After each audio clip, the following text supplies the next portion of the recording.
Welcome back once again to Lacrim Noir. Before diving in, please leave a comment and let me know where you're listening from.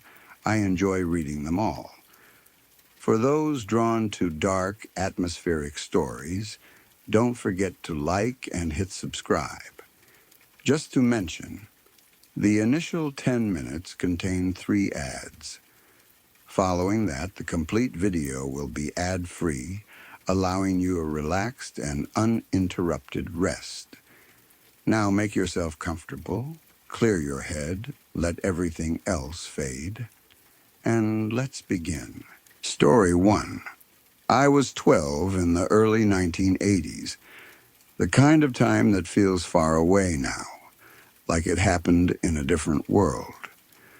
My family lived out in the countryside where the land was mostly farms and open fields. The closest town was small, and close by could mean several miles down a straight road with nothing but crops and sky on either side.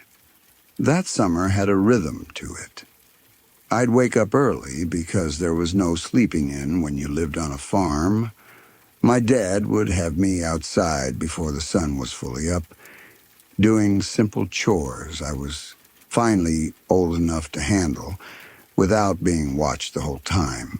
Feed this, carry that, help with the animals, sweep out a stall. In the morning air, everything smelled like dirt, hay, and dew, and the whole place felt quiet, except for birds and the occasional machine starting up in the distance. By afternoon, though, I was free. That was my time. The work was done, and the day opened up like a door. My best friend, Tim, lived about a 40-minute bike ride away if you pedaled hard and didn't stop. In the city, 40 minutes might sound far, but where we lived, it was nothing. Most neighbors were spread out, hidden behind fields and trees, separated by long driveways and fence lines. Tim lived on his family's farm, too. He had chores in the mornings, just like I did, and he worked alongside his dad and his brothers, who were older and stronger and always seemed to be in a hurry. When we were both done for the day, we'd call each other on the landline. We didn't have cell phones, of course.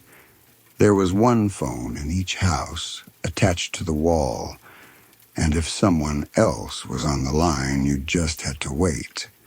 Sometimes I'd pick up the receiver and hear that busy tone and feel annoyed because every minute felt important when you were 12 and summer was short. After we talked, we'd head out on our bikes and meet at the same spot, right in the middle of the long stretch of main road between our houses. That road was so straight you could stare down it and feel like you were looking at a ruler laid across the earth. It was flat, too, with cornfields on both sides, the stalks tall and packed tight in the middle of summer. Riding down that road in the afternoon heat, you'd get that thick green smell from the plants, and the air would feel heavy and still. We had walkie-talkies, cheap ones, but they felt like real equipment to us. They didn't work well everywhere, but once you got onto that main road, the signal came through clear enough. So the second we turned onto it, one of us would press the button and say, "You on?" And the other would answer. And then we'd talk as we rode toward each other. We'd plan where we were going or just talk about whatever we'd seen that day. Sometimes it was stupid stuff. Sometimes it was serious kid stuff that felt important in the moment. That's how we spent most of that summer. Once we were together, we'd disappear. We'd ride down dirt trails into patches of woods, follow creeks, crawl through drainage tunnels, poke around small caves, and bike all the way out to the lakes if we had enough daylight. We weren't doing anything terrible. We weren't stealing or breaking into places. We were just exploring the way kids do when there's space around them and no one watching every second. For a while, it was the best summer I can remember. Tim was the perfect friend for it. Brave, curious, and ready to go anywhere. If I said, "Let's see what's down there," he'd say yes. If he said, "I heard there's an old culvert you can walk through," I'd follow him without thinking twice. Then, around the middle of summer, he changed. It didn't happen all at once. At first it was small things. His laugh came less often, his voice got quiet. When I made jokes, he'd smile a little, but wouldn't really join in. He started looking past me while I talked, like his mind was somewhere else. Sometimes I'd say his name, and he'd blink like he'd been pulled back into the moment. I didn't know what to do with it. I was 12. I wasn't the kind of kid who knew how to ask, "Are you okay?" in a way that sounded real. I didn't want to embarrass him or make it weird, so I acted like nothing was wrong. I kept talking, kept planning our bike trips, kept treating him the same, hoping whatever was bothering him would pass. But it didn't pass. It got heavier. One afternoon, when we were sitting near the edge of a creek and throwing rocks into the water, Tim finally said something. He didn't look at me when he started. His eyes stayed on the creek, on the ripples spreading out from each rock we tossed. He told me there was something watching him. At first I thought he meant a person, maybe someone from town messing with him, or a neighbor he didn't like. But the way he said it didn't sound like that. His voice had a tightness in it, like he was trying to hold something back.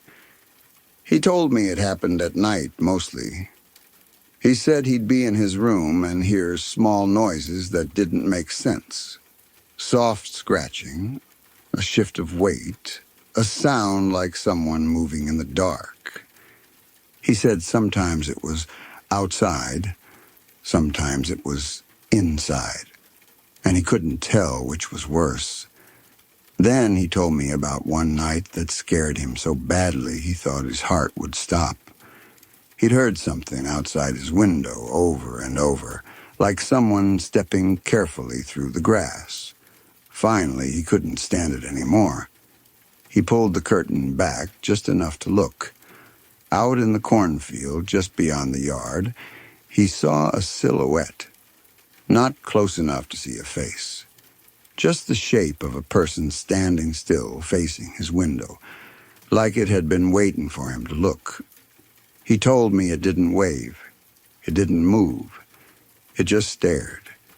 He said he ran back to bed and pulled the blanket over his head like a little kid, even though he was old enough to know blankets don't stop anything. But fear makes you do stupid things. He stayed like that for a long time, listening, barely breathing. Eventually the sound stopped. He also told me about voices, not normal voices, not the sound of his parents talking downstairs or his brothers in the hall. He said it was like whispering right beside his ear, soft and close, like someone leaning in to tell him something. But the words didn't make sense. He couldn't understand them, and that somehow made it worse. It was like his brain could tell language was happening, but couldn't grab onto it. He'd be alone in his room and hear it anyway. He said sometimes he'd spin around so fast he got dizzy, sure someone must be standing behind him. But there would be nothing there. When he told me all this, I felt the hairs on my arms rise. I remember the sun still being out, the creek water sparkling, birds making noise in the trees, everything normal. But the story he was telling didn't fit with any of it. It made the air feel wrong. I asked if he told his parents. That's when his eyes filled with tears. He tried to blink them away, but they came anyway, and that scared me more than the talk about voices. Tim said he told his dad about it once. Just once. His father didn't comfort him. He didn't even listen the way a parent should. Tim said his dad got angry fast, like the words had insulted him. He went off on Tim, saying things like, "Do you want people to think you're crazy? And do you want to get locked up in a hospital?" He told Tim to stop acting weird. He told him to be normal like his brothers. He told him to stop imagining things and never talk about it again. Tim said he thought he was going to get hit. He didn't know what his dad would do if he kept talking, so he stopped. After that, he kept it inside. Looking back now, that part is what hits me the hardest. Tim wasn't just scared of whatever he thought was watching him. He was scared of his own home. He didn't have a safe place to put his fear. He didn't have an adult who would say, "Okay, tell me everything. We'll figure it out." He had me. But I was only 12, and I didn't know how to carry something like that. I told him I believed he was scared. I told him I'd be there for him. I didn't know what else to say. I didn't know if I believed in what he was describing. Not completely, but I knew he wasn't making it up for attention. He looked too exhausted, too serious. That night, we asked our parents if we could have a sleepover at his place. I don't remember exactly what we said to convince them. Sleepovers weren't unusual for us, but his house was farther from mine than most parents liked. Still, somehow it happened. And later that day, my dad drove me over. Tim's house looked like any other farmhouse. Simple, a little worn, surrounded by equipment and open fields. His brothers were around, loud and rough like always, and his father had that hard look he always wore. Like smiling was something he didn't waste on kids. Tim and I went upstairs with snacks and a stack of comics. We turned on a small lamp and tried to make it feel like a normal night. We talked about the places we might explore the next day, tried to joke the way we used to. But even then, I could feel Tim listening, like part of him was waiting for something. We stayed up late on purpose. We wanted to catch it, whatever it was. We wanted proof, I guess. Or maybe we wanted to feel like we were doing something instead of just being scared. Hours passed. The house settled into nighttime sounds, wood creaking, distant pipes, the occasional wind pushing against the walls. Every little noise made Tim's eyes shift. I kept waiting for something dramatic. A knock on the window. A voice. Footsteps outside the room. Nothing happened. The later it got, the heavier my eyelids felt. I tried to force myself awake, but sleep at that age is like getting pulled under. 1 minute you're sitting up, the next minute you're gone. When I woke up in the morning, I didn't know at first what was wrong. The room looked the same. The light from the window was pale and early, but the feeling in the air was tense. Tim was sitting upright in bed, stiff, like he hadn't moved all night. His face looked drained and his eyes were red and wide. He looked like someone who had been holding back a scream for hours. He told me the things had been in the room. He said he knew they were there. Not just outside. Not in the hallway. In the room with us. He told me he couldn't move. Couldn't speak. Couldn't even force air into his lungs the way he wanted. He said it was like his body had turned into a heavy stone, and he could only watch. He said he tried to wake me up, tried to make a sound, tried anything, but nothing worked. He was trapped there, staring into the dark, feeling watched, while I slept next to him like everything was fine. I asked what he saw, and he shook his head. He said he couldn't explain it, that it wasn't a normal shape, not something he could point to. It was more like a presence, like a thing that moved in the dark but stayed just out of clear sight. And the whispering came again, right by his ear. Listening to him, I felt a different kind of fear than the night before. Not the fear of some shadow in a cornfield. This was the fear that my friend was slipping away from me in a way I couldn't reach. Because I hadn't seen anything. I hadn't heard anything. I'd slept through the whole night. As we ate breakfast downstairs, Tim hardly touched his food. His dad acted like everything was normal, like the day was just another day. His brothers argued over something stupid, laughing and shoving each other. Nobody looked at Tim like they noticed anything wrong. Or maybe they didn't want to notice. On the drive home later, my dad asked if we had fun, and I said yes, because that's what kids say when adults ask questions like that. But my stomach felt tight the whole way. My mind kept going back to Tim sitting upright in bed, his eyes wide, saying he'd been petrified for hours. After that, something changed between us. I hate admitting this, but it's the truth. I started to feel uneasy around him. Not because I thought he was a bad person, but because being near him made me feel like I was standing close to the edge of something I didn't understand. And the more he talked about being watched, the more I started to wonder if maybe he was losing his mind. That thought made me feel guilty, so instead of dealing with it, I avoided him. I didn't call as much. When he called, sometimes I wasn't there, or my parents would say I was busy. A few days passed, then more, and I could tell he felt it, because he stopped reaching out too. It was like we both quietly stepped back, neither of us saying out loud what was happening. A little over a week went by. We didn't meet on the road. We didn't ride bikes.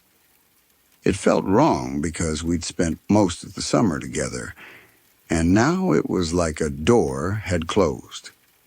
Then one night, Tim called. It was late enough that my parents were already settling in. I remember the sound of the phone ringing, cutting through the house in a sharp way. I picked up, and before I even heard his voice, I felt a knot form in my stomach. Tim sounded frantic. Not just scared, desperate. Like he'd been crying and couldn't stop. He begged me to come over.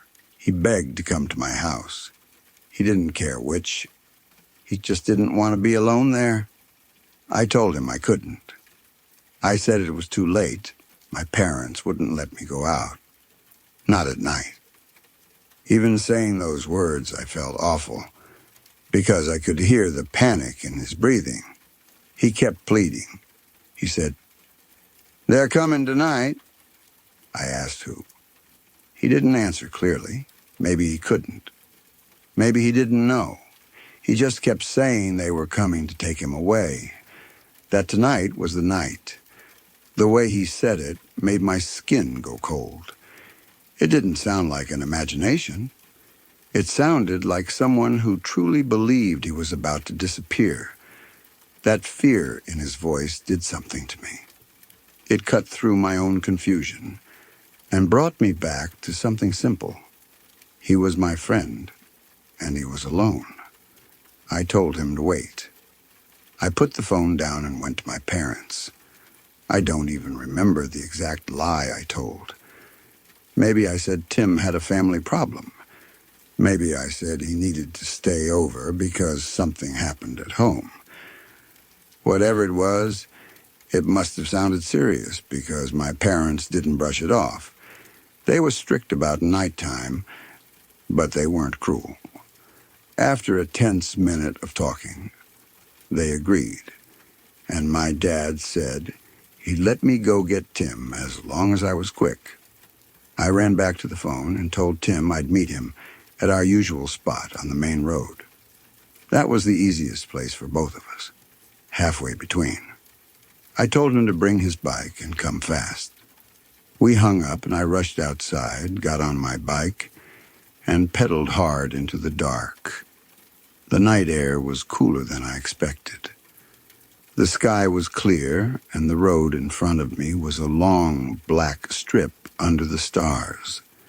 I remember the sound of my tires on the pavement, and my own breathing louder than usual. When I turned onto the main road, I switched on my walkie-talkie and tried to reach him. No reply.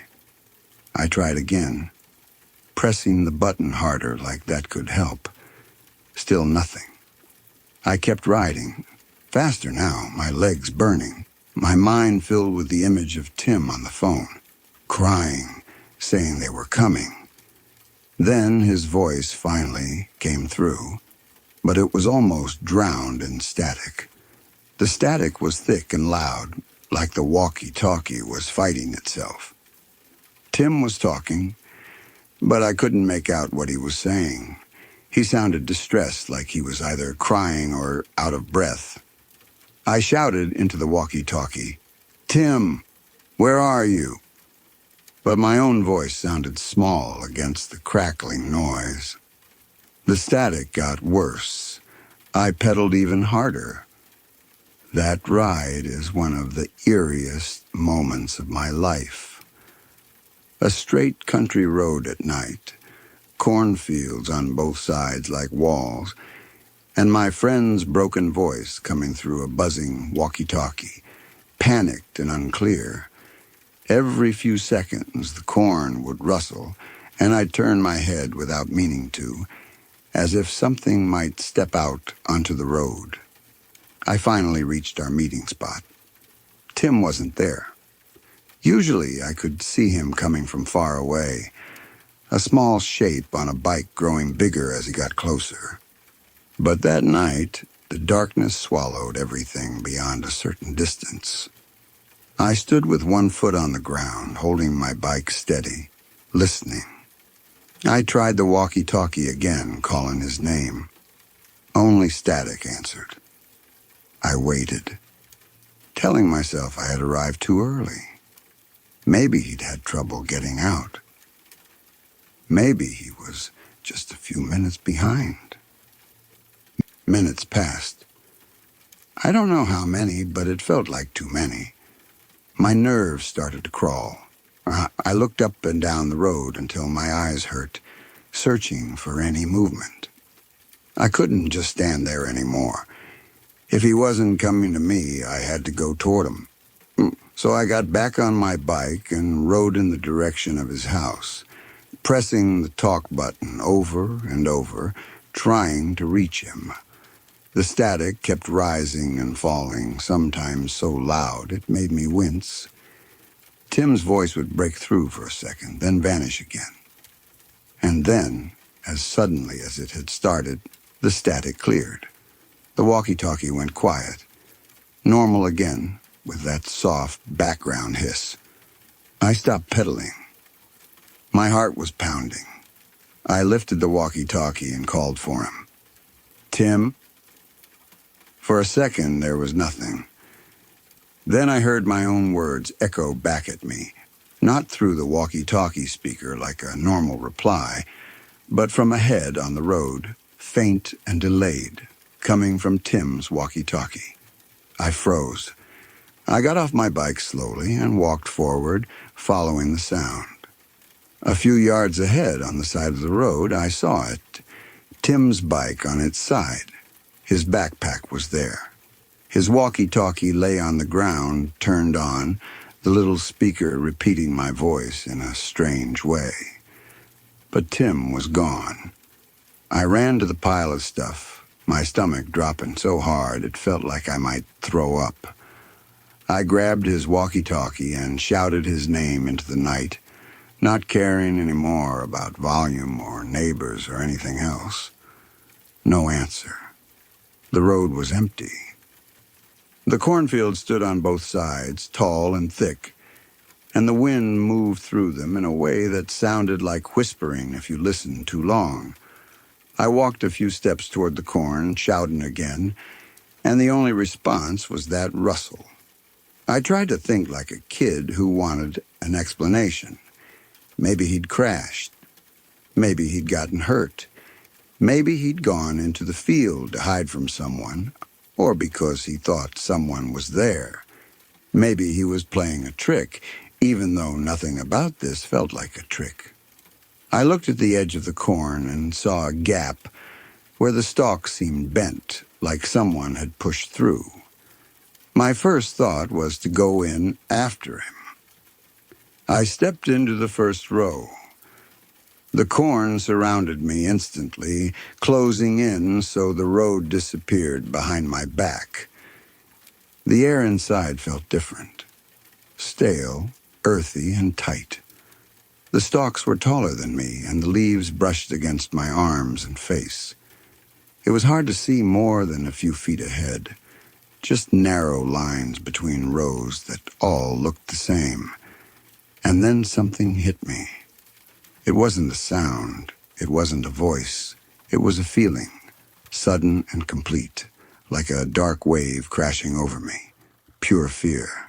The kind of fear that doesn't come with a clear reason, the kind that makes your body react before your mind can explain. My heart pounded so loudly it filled my ears. My hands went cold. My throat tightened like I couldn't swallow. Every part of me screamed that I was not supposed to be in there. I stood frozen for a second, staring down the row, unable to move forward, unable to listen for Tim without imagining something else listening back. Then I panicked. I backed out of the corn as fast as I could, nearly tripping over my own feet. I ran to my bike, grabbed it, and pedaled home so hard my legs felt like they might rip apart. I didn't look behind me. I didn't stop. I rode like something was chasing me, even though I never heard anything on the road. When I got home, I crashed through the door, breathless, and told my parents Tim was missing. My mom's face changed instantly, the way a parent's face changes when they realize this isn't kid drama. She grabbed the phone and called Tim's house. My dad asked me questions quickly, sharp and focused, trying to pull details out of me. When my mom confirmed Tim wasn't at home, she called the police. My dad and I got in the car and drove back to the main road. The headlights cut across the corn and made it look like a tall, endless wall. When we reached the spot, Tim's bike and things were still there, exactly where I'd left them. Then Tim's dad and brothers arrived. The atmosphere turned heavy and chaotic. His dad looked furious, but there was fear under it. His brothers shouted Tim's name into the fields like volume could drag him back. The police showed up and started searching along the road and into the corn. Flashlights swung back and forth, lighting up stalks, the ground, the ditch. People called Tim's name over and over, the same word floating into the night and getting swallowed. They found nothing. No signs of a struggle. No footprints that led anywhere clear. Nothing that made sense. It was like he had been there 1 second and gone the next. The next morning, the town organized a bigger search. Volunteers came. People walked lines through fields. They checked woods and creeks and ditches, any place a kid might wander or fall. They searched for days, then weeks. They brought in dogs. They questioned people. They looked for anything, clothing, blood, a scrap of fabric, a sign that he'd been taken or that he'd run. There was no sign of him. Tim disappeared, and that was that. After a while, the searches slowed down. People went back to their lives because they had to. The case became one of those stories that hangs over a small place like a cloud. Something everyone remembers, but no one can solve. I got older. I moved away. Life happened the way it always does, carrying you forward whether you wanted to or not. But I never stopped thinking about Tim. Every so often I'd search for his name, hoping for an update. Hoping someone had found him alive somewhere, that he'd been taken and escaped, or that he'd run away and started over. Even hoping for an explanation that would close the door on that night, no matter how sad it was. There was never an update. Sometimes, late at night, I still think about what he told me. About the silhouette in the cornfield. About the whispers in his ear. About him sitting upright in bed, unable to move, feeling something in the room while I slept. I think about the static on the walkie-talkie, rising and falling like something was interfering on purpose. I think about hearing my own voice echoing from his abandoned walkie-talkie up ahead, like the road itself was playing tricks.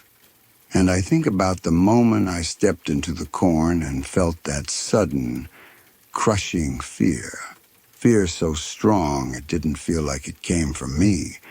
It felt like a warning. The worst part, even after all these years, is not knowing. Not knowing what Tim was seeing and hearing. Not knowing if something really was watching him, or if something in his mind was breaking apart. Or if there was a real person out there using the cornfields as cover. And then there's the question that keeps coming back.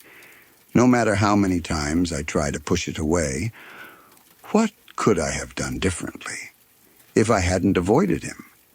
If I had taken him more seriously sooner? If I had forced an adult to listen? If I had gone into that cornfield anyway? Even with fear choking me, would it have changed anything? I don't know. All I know is that my best friend asked for help, and then he vanished on a straight road between two farms, on a quiet summer night with cornfields, standing tall on both sides like they were keeping a secret. Story 2. He told me his name was Joey. I didn't meet him on a street corner or in a store or anywhere a kid normally appears. I met him inside a cave, deep in a national park not far from where I live, in a place where the air stayed cold and wet no matter what weather was doing outside. A place where every sound came back to you a second later, changed. Caves were my thing for a long time. Not the tourist caves with railings and lights and guided groups. I mean the real ones. Unmarked openings, tight squeezes, muddy floors, places that feel like they don't care whether you live or die. I'd always liked the adrenaline of it. The way your mind has to sharpen when you're underground. The way you can't half pay attention. One bad step, one wrong crawl, and the earth keeps you.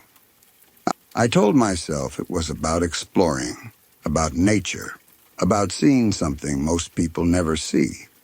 But if I'm being honest, it was also about control. Underground, my problems were simple. Don't slip. Don't panic. Don't get lost. Don't run out of light. Up on the surface, life was messy. Down there, everything had rules. That day, I was in a section of the park I'd visited before, but not often. The trails were less maintained, the slopes steeper, the rock faces sharper. I'd parked at a small dirt lot and walked for over an hour, following a path that looked like it had been made by animals as much as by people. The trees were thick enough that the sunlight came through in thin blades. It was quiet in the way quiet feels heavy, like the woods are holding their breath. I found the opening by accident. It was on a rocky incline, half hidden by scrub and loose stones. a dark gap that didn't look like much until you got close. It wasn't a clean mouth in the rock, more like the ground had split and then been patched back together badly. Cold air spilled out of it, a steady draft that smelled like wet soil and old stone. That smell should have made me cautious. It should have made me think about collapses and pockets and the way caves can turn deadly without warning. Instead, it made me excited. I crouched, adjusted my pack, and climbed in. At first it was a narrow passage, the kind where you have to move sideways and feel the rock with your hands so you don't crack your head open. My flashlight beam shook across damp walls. Water beaded and ran down in thin lines. Every so often I heard a small drip that sounded loud in the tight space. The ceiling rose and fell like a living thing. Then the tunnel opened into a wide cavern. It wasn't huge in the way movie caves are huge, but it was big enough that my light didn't reach the far end clearly. The air felt different there, still cold but less tight. The floor was uneven, scattered with rocks and patches of slick mud. Along the walls there were perches and shelves where the stone jutted out a few feet off the ground, like natural steps that didn't lead anywhere. On one of those perches, a boy was sitting. For a moment, my brain refused the image, because the first thing you learn about caves is that you don't expect to find anyone. If you find anyone, it's almost always bad news.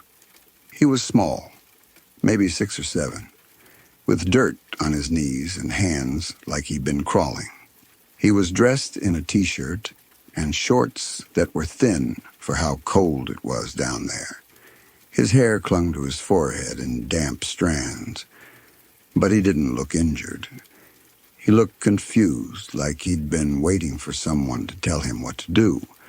My light hit his face, and he squinted. "Hey," I said, trying to keep my voice calm. "Are you okay?" He stared at me like he wasn't sure if I was real. Then he said very clearly, "My name is Joey." The way he said it wasn't scared. It was matter of fact, like he was introducing himself in a classroom. I took a few steps closer, careful where I placed my boots. "Joey, what are you doing down here? Where's your family?" He glanced over his shoulder toward the darker part of the cavern, toward a cluster of passages that broke off like veins. "My sister put me up here," he said. He patted the rock shelf beside him as if to show me what he meant. "She said to wait." He looked down at the drop to the floor, then back at me, frowning. "But I don't remember her being so tall." A chill ran over my arms that had nothing to do with the cave's temperature. Kids say strange things sometimes, and you can explain it away. They get words mixed up. They make up stories. But the way he said it, like he was genuinely trying to solve a puzzle, made my stomach tighten. I asked, "How long have you been here?" He shrugged and his mouth pinched. "I don't know." "She went to get something." "Your sister?" I asked, though I already felt like I knew the answer would make things worse. He nodded. Then, like he was suddenly remembering a rule, he said, "We have to wait for her." I angled my flashlight toward the passages. There were a handful of them, dark openings in the rock. Any one of them could have led deeper underground. Any one of them could have been a dead end. Any one of them could have been a place where a person could get stuck and die. "Is your sister down here?" I asked, raising my voice a little so it would carry. The cavern answered me with echo, my own words bouncing back. Then, from one of the passages, I heard a sound that didn't belong. It was wet, guttural. A long whine that vibrated more than it rang, like something trying to breathe through fluid. It wasn't a bat squeak or a rodent scratch. It didn't sound like a human either. It sounded too deep for a child, too strained for an animal I knew. Joey's head snapped toward the sound, and his eyes widened. "See?" he whispered, as if he'd been waiting for me to hear it too. "That's why we have to wait. She's coming back." The whine came again, closer this time, and underneath it, I thought I heard a dragging noise, like something shifting its weight over stone. I didn't think. I moved.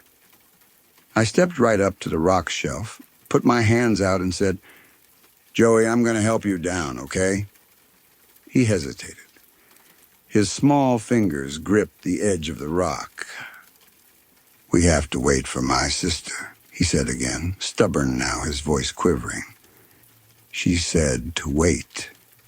"I know," I told him, lying because I needed him to move. "We'll wait outside. It'll be warmer." He glanced back toward the passage with the sound. His eyes flicked in quick, terrified darts. Whatever he'd been told, whatever he believed about his sister, his body knew danger. I saw it in the way his shoulders pulled up, the way his knees tucked in. I lifted him down. He was lighter than I expected. Too light. Like he hadn't been eating. His legs wrapped around my waist out of instinct. His arms tight around my neck. As soon as I had him, I backed away from the passages and turned toward the tunnel I'd come through. The whine rose behind us. This time it was accompanied by something like a short, sharp exhale, and I felt the hairs on the back of my neck stand up as if a cold breeze had passed. The cave smelled suddenly stronger, like damp rot. Joey started struggling in my arms. "Wait," he cried on, "we have to wait. She's going to be mad." "I'm not waiting," I said, and my voice surprised me with how hard it sounded. "Hold on to me. Don't look back." He started to sob, not the quiet tears of a scared kid, but angry sobs, like he couldn't understand why I wasn't following the rules he'd been given. I moved fast through the tunnel, keeping my flashlight beam steady as best I could. The cave seemed narrower now with Joey in my arms, as if the walls had shifted closer while I wasn't paying attention. My shoulder scraped a rock. My heart hammered so hard I could feel it in my throat. Behind us, something moved. I didn't hear footsteps the way you hear a person walking. I heard a sliding, uneven sound like wet fabric dragging over stone. And then that same whine, closer, the echo twisting it until it sounded like it was inside the tunnel with us. Joey kept saying over and over, "We have to wait for my sister," his voice turning hoarse. "She told me to wait." I didn't answer. I just kept moving, crawling where I had to, twisting my body sideways, pushing with my legs and holding Joey tight so his head wouldn't hit the rock. My flashlight beam jumped. For a second it went out, and panic blasted through me so hard I almost dropped it. But then it flickered back on. When I saw daylight ahead, I felt something like relief, but it was thin and frantic. Daylight didn't mean safety if whatever was behind us could follow. I burst out of the opening and into the trees, sucking in air that smelled like pine and sun. Joey's sobbing turned into frantic words again. "Stop," he begged. "Please stop. We have to wait. She'll come. She'll come." I didn't stop. I ran as if the boy weighed nothing. My legs burned almost immediately, but adrenaline covered it like a blanket. I went up the incline away from the rocky area, half sliding, half sprinting, following the path west through the trees. The same route I'd taken to get there, only now it felt longer, steeper, like the park was trying to keep me. Joey's arms were locked around my neck. His face was pressed against my shoulder, warm and damp. Between breaths, I heard him whisper, "She put me up there. She said she'd be right back." "Your sister's name?" I asked, forcing it out. "Joey, what's her name?" He hesitated, then said something that didn't sound like a name at all. It was too soft, too slurred, almost like a noise. He said it again, clearer, and it still didn't fit the shape of any name I recognized. I nearly tripped on a root. When my phone finally buzzed into reception, I didn't slow down. I dialed 911 with one hand, my voice shaking as I gave them the park name, the rough trail area, the fact that I had a missing child in my arms. The dispatcher tried to keep me calm, tried to get details, but my brain was stuck on that sound from the cave, on the wet whine that didn't sound human. After I hung up, I called the park ranger office. My voice broke while I spoke. I hated that. I wanted to sound like someone in control. I didn't. A ranger met me not long after, pulling up in a vehicle that kicked dust into the air. He got out quickly, scanning me, scanning the boy. His name was Nathan. He introduced himself like introductions mattered in that moment, like normal social rules could still apply. "Where'd you find him?" Nathan asked, already reaching for his radio. "In a cave," I said. "He was alone." Joey lifted his head at the sound of Nathan's voice, blinking as if the brightness outside hurt him. His face had dirt smeared across one cheek. He looked small and tired and stubborn. Nathan crouched in front of him. "Hey, buddy. What's your name?" The boy sniffed hard. "Joey." "Joey what?" Nathan asked gently. There was a pause, and for a second I thought Joey wouldn't answer. Then he said, "Joseph Braxton." The name landed heavy in the air, like it was real in a way Joey wasn't. Nathan's eyes flicked up to mine, sharp with alarm, and he stepped away to call it in. Within minutes, police arrived. Questions came fast, overlapping. Where was I? How had I found him? Why was I in a cave? Did I touch anything? Had I seen anyone else? Did I know the family? Did I have any weapons? Did Joey say how long he'd been missing? Joey kept insisting his sister had led him off the trail. He said she'd taken his hand, that she knew where she was going. He said she told him it was a secret place. He said she lifted him up onto the rock perch and told him to stay. "But she's not that tall," he added again, quieter, like he was thinking it through, and it still didn't make sense. They called Joey's family. We waited, and waited, and waited. The hours dragged. Joey was wrapped in a blanket someone found in a ranger kit. He drank water finally, small, careful sips. He asked for his sister more than once. Every time someone told him she'd be coming soon, he relaxed for a moment, then tensed again, like he was listening for something in the trees.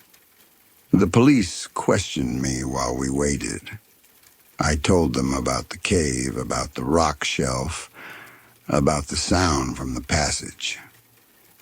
I left out how wrong the sound felt, because I didn't want to sound crazy. I just said I heard an animal and got scared. It had been around 6 hours when a green station wagon tore up the dirt road into the parking area.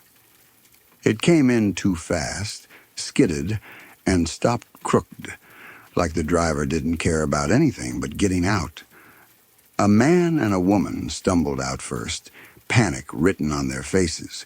They were calling Joey's name before the car door even shut. Then a girl got out, too. She was older than Joey, maybe 10 or 11. Her hair was messy, her face streaked with tears. She screamed his name the loudest. She ran the fastest. Joey's parents reached him and grabbed him, sobbing, holding his face between their hands like they needed to confirm he was solid. Joey looked dazed and started crying too, burying his face in his mother's jacket. The sister tried to push in close, reaching for him, frantic, but Joey didn't run to her the way I expected. He looked at her and froze. His small face tightened. Confusion slid over it, then something like fear. "That's not," he started, and then stopped like the words wouldn't come. His sister kept saying, I'm sorry, Joey, I'm sorry," over and over. Only Joey had ever been missing. That detail hit me later, once the initial chaos calmed enough for someone to explain it. There had never been a missing sister. The girl had been home. The parents had been searching with her. The story Joey told, that she led him off the trail, didn't match their reality at all. I watched the family cling together and felt my skin go cold. After Joey was safely with his parents and a few officers left with them, I did something I'm not sure was brave or stupid. I told the remaining officers and Ranger Nathan that I could take them back to the cave. Part of me needed it to be real in an ordinary way. Needed it to be a place you could point to and say, here is what happened. Here is where the kid got lost. Here is where an animal lived. Here is the evidence. We hiked back as the light started to shift toward late afternoon. With other people around me, the woods felt less like they were watching. Nathan walked ahead, scanning the ground. The officers carried flashlights and spoke into radios. Their presence made me feel safer, but not safe. When we reached the rocky incline, the opening was still there, black and quiet. We went in. The cavern looked the same, wide, damp, echoing, the rock perches, the passages, the smell. My flashlight beam shook as I aimed it at the shelf where Joey had been sitting. The shelf was empty, of course. We searched, spreading out, voices bouncing oddly. Nothing answered us back except our own footsteps and the drip of water. Then one of the officers called out. On the ground near one of the passages, half pressed into mud and moss, were torn pieces of children's T-shirts, several of them, not a whole shirt. Shredded fabric, soaked and dirty, like it had been pulled apart by hands that didn't care. The sight of them made my throat close. Nathan collected them carefully, wearing gloves. He held them up under the light and frowned, as if trying to understand how long they'd been there. Back outside, they brought the pieces to Joey. He looked at them with the blank seriousness kids get when adults are too intense around them. When Nathan asked if they were his, Joey shook his head. "No," he said. "Those aren't mine." Then he pointed at one torn piece that had a bright cartoon T-Rex on it, green and grinning even through the grime. "Can I have that one?" Joey asked. One of the officers said no, not unkindly, but firmly. Joey's face twisted, and he threw a tantrum so sudden it startled everyone. He screamed and cried and kicked at the dirt like the world had betrayed him. His parents tried to calm him down, and he kept reaching for the T-Rex shirt like it belonged to him, like he needed it. Eventually, they got him into the car and drove away. I watched the station wagon disappear down the dirt road, and only when it was gone did I realize my hands were shaking. I don't explore caves anymore. At first I told myself it was just a break, that I'd gotten spooked and needed time. But the truth is, the feeling followed me. It crawled under my skin and stayed there. I went back to the park a few times afterward, but I stayed on the opposite side, far from the steep, rocky area. I tried to do normal hikes, tried to convince myself the adrenaline would come back, that I'd feel like myself again. It didn't. Every echo in the woods sounded like something pacing just out of sight. Every bird call sounded like a warning. And when I passed any shadowed hollow in the ground, my body reacted as if it was a mouth opening. I started noticing things I hadn't noticed before. The way sound travels in strange ways. The way a small movement behind you can be amplified by your own fear. The way your mind turns innocent noises into footsteps when you've trained it to expect danger. Sometimes I could swear I heard breathing behind me. Not wind, not my own breath. Something slower, closer, patient. 2 months ago was when I finally stopped going altogether. I'd been walking alone again, telling myself I was fine, that fear only grows when you feed it. I found another opening, not marked on any map I'd seen, and it led to a larger cavern than I expected. The stalagmites inside glittered when my flashlight swept over them, tiny crystals catching the beam and throwing it back like broken glass. For a moment I felt that old excitement, the urge to claim a piece of the place, to take proof home. I know. It's wrong to take things from a national park. I knew it then too. But in that moment, it felt like if I could break something off, if I could hold it, then the cave would be just a cave again. A place I controlled. I set my flashlight on the ground behind me so it would shine up and give me light while I worked. The beam threw my shadow large onto the wall ahead, a dark shape with raised arms. I wedged my hands around a stalagmite and worked it loose. It resisted, then gave with a crack that echoed like a gunshot. I held the broken piece in both hands, breathing hard, feeling grim satisfaction. That's when I noticed my shadow. Or rather, I noticed there was another one. On the wall behind my own shadow, a second shape had appeared.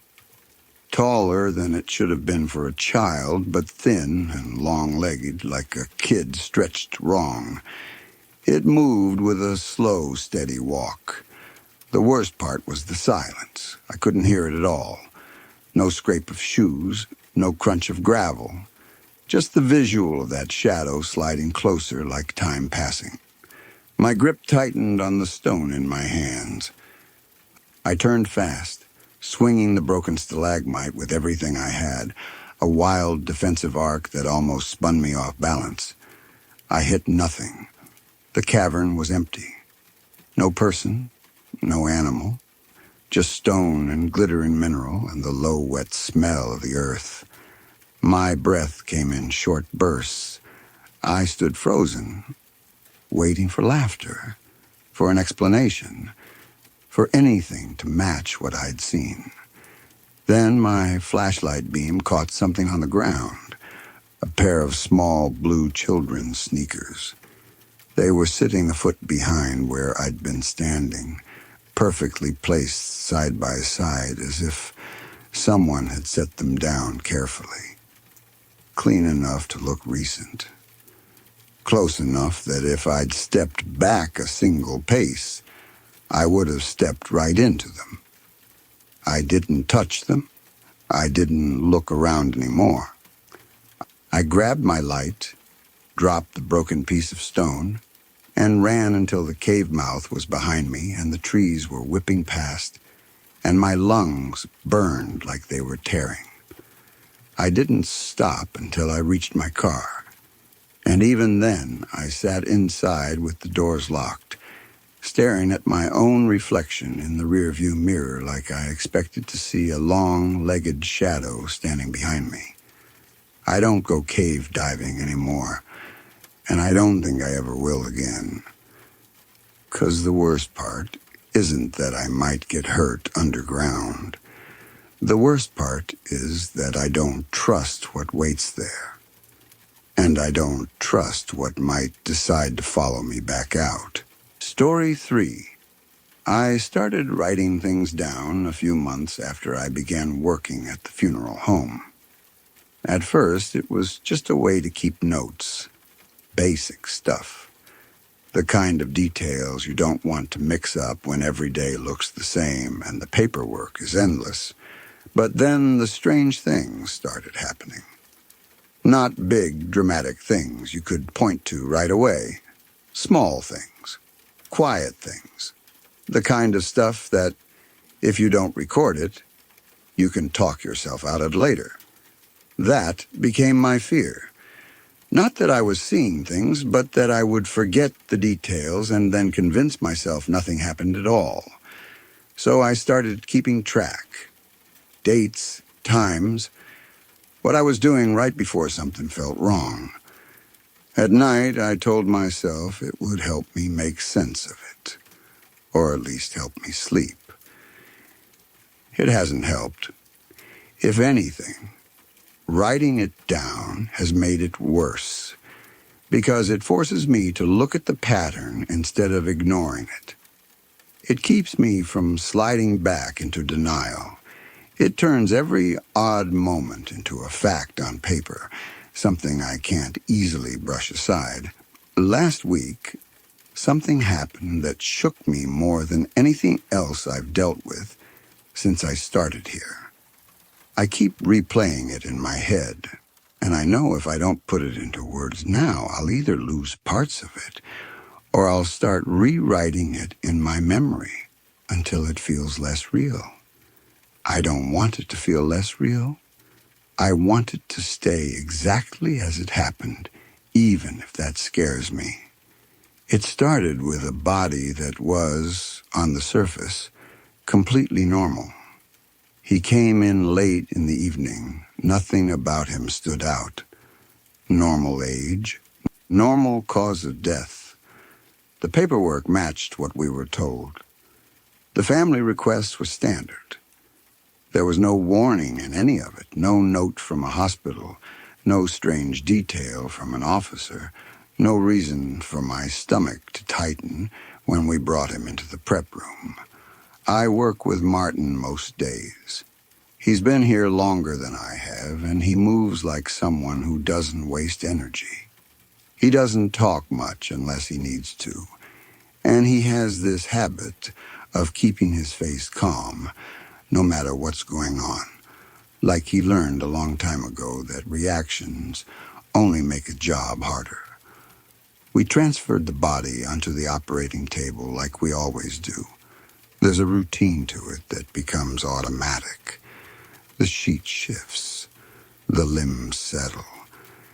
And sometimes there's movement that isn't really movement. The kind you're taught about in training, muscles relaxing, air leaving the lungs, a joint shifting as weight changes. When we adjusted the sheet, one of his arms shifted slightly. Not a lot, not like he was reaching, just a small change in angle, like gravity found a new place to settle. I noticed it anyway because you notice everything when you're still new enough to be alert all the time. I told myself it was normal. I waited for Martin to comment because if he reacted, then I'd know it mattered. He didn't say a word, so I didn't either. We tagged him, logged him, and moved him into the refrigeration unit downstairs. The unit is old, older than me, I think. The drawers slide out on metal tracks and seal shut with a soft, hollow sound that echoes too much for a room that small. You can feel the cold on your fingers even through gloves, and the air down there always smells faintly of metal and disinfectant, like the building itself has absorbed it over the years. I remember checking the label twice before I left. Not because anything seemed wrong with this body, but because I've gotten into the habit of checking twice after what happened with Daniel Crow. That's not a story I like thinking about. It's the kind of thing you tell yourself you're going to forget, and then it stays with you anyway, tucked behind your ribs like a sharp object you can't remove. That night, I went home tired in the normal way. The way you get after a shift that's quiet but heavy.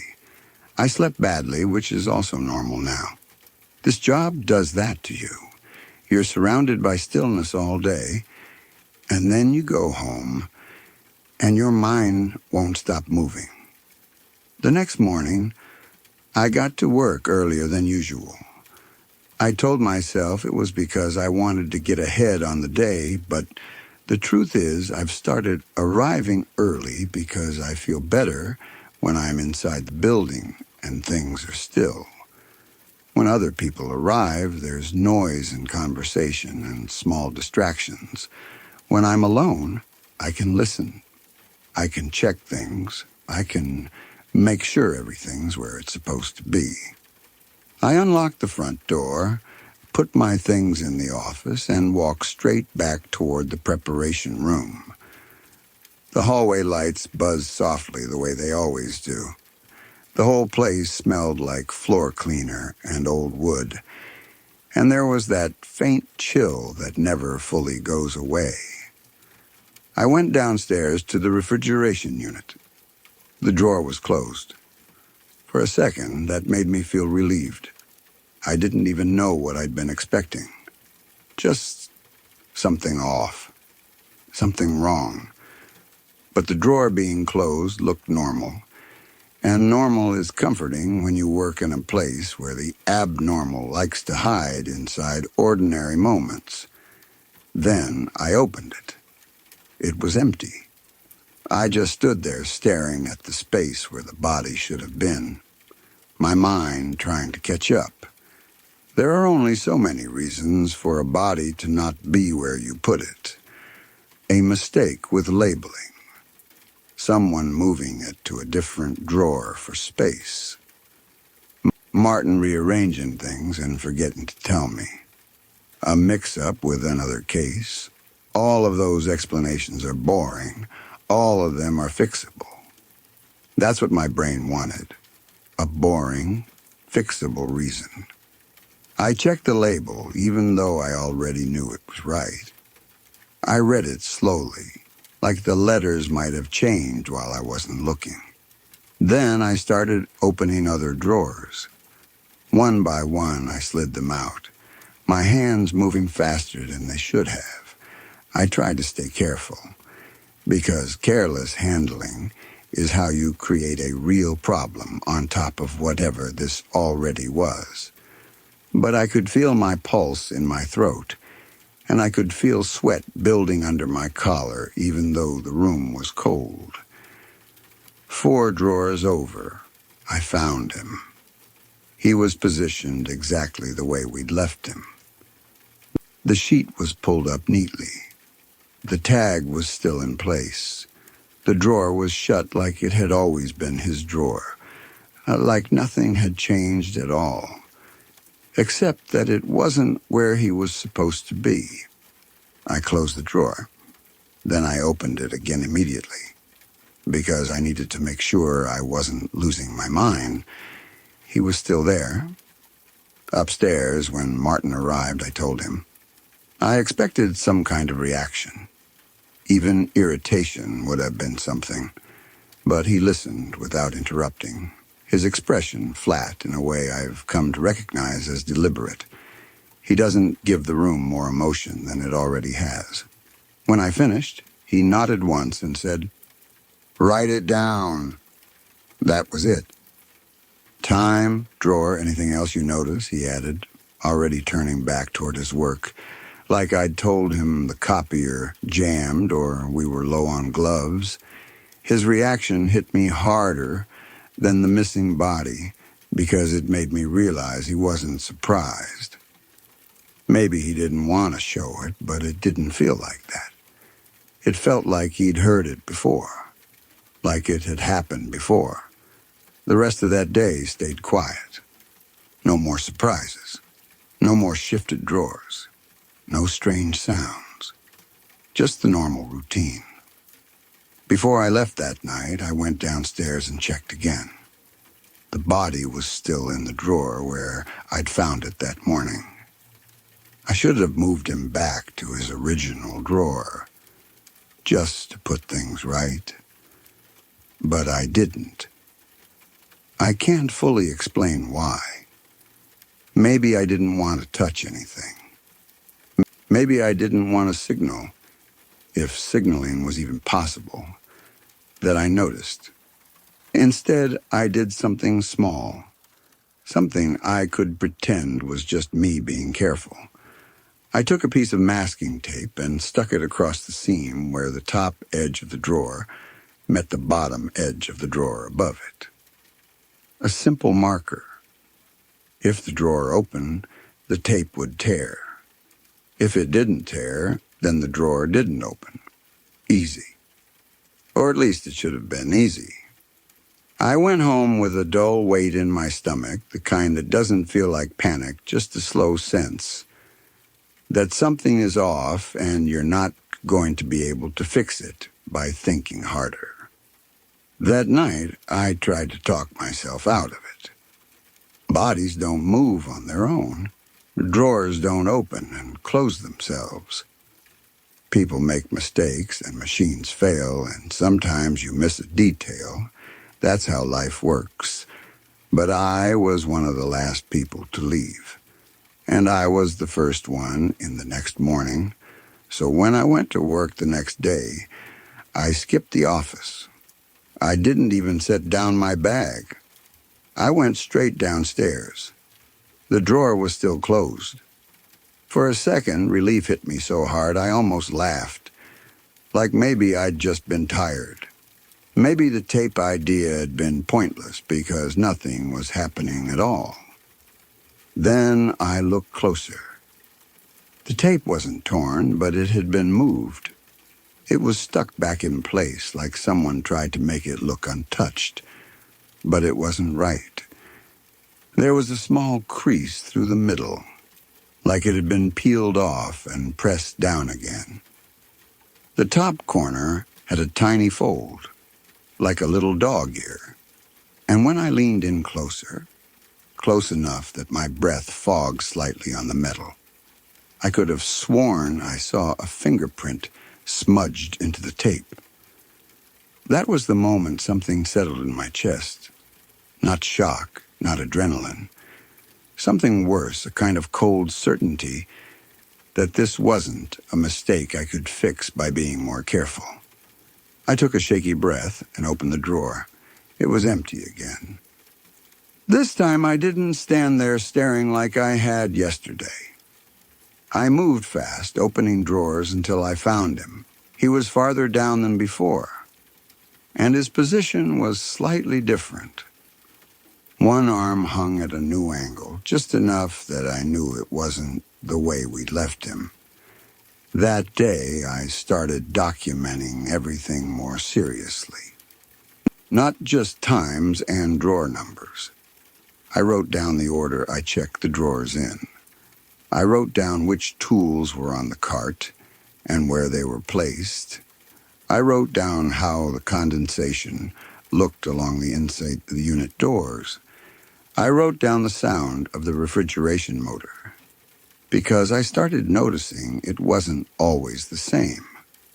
Some mornings it had a softer hum. Some mornings it sounded strained, like it was pushing harder. The more I paid attention, the more it felt like what was happening wasn't random. I couldn't prove that, but the pattern didn't feel like chaos. It felt like choice. Over the next few days, it kept happening.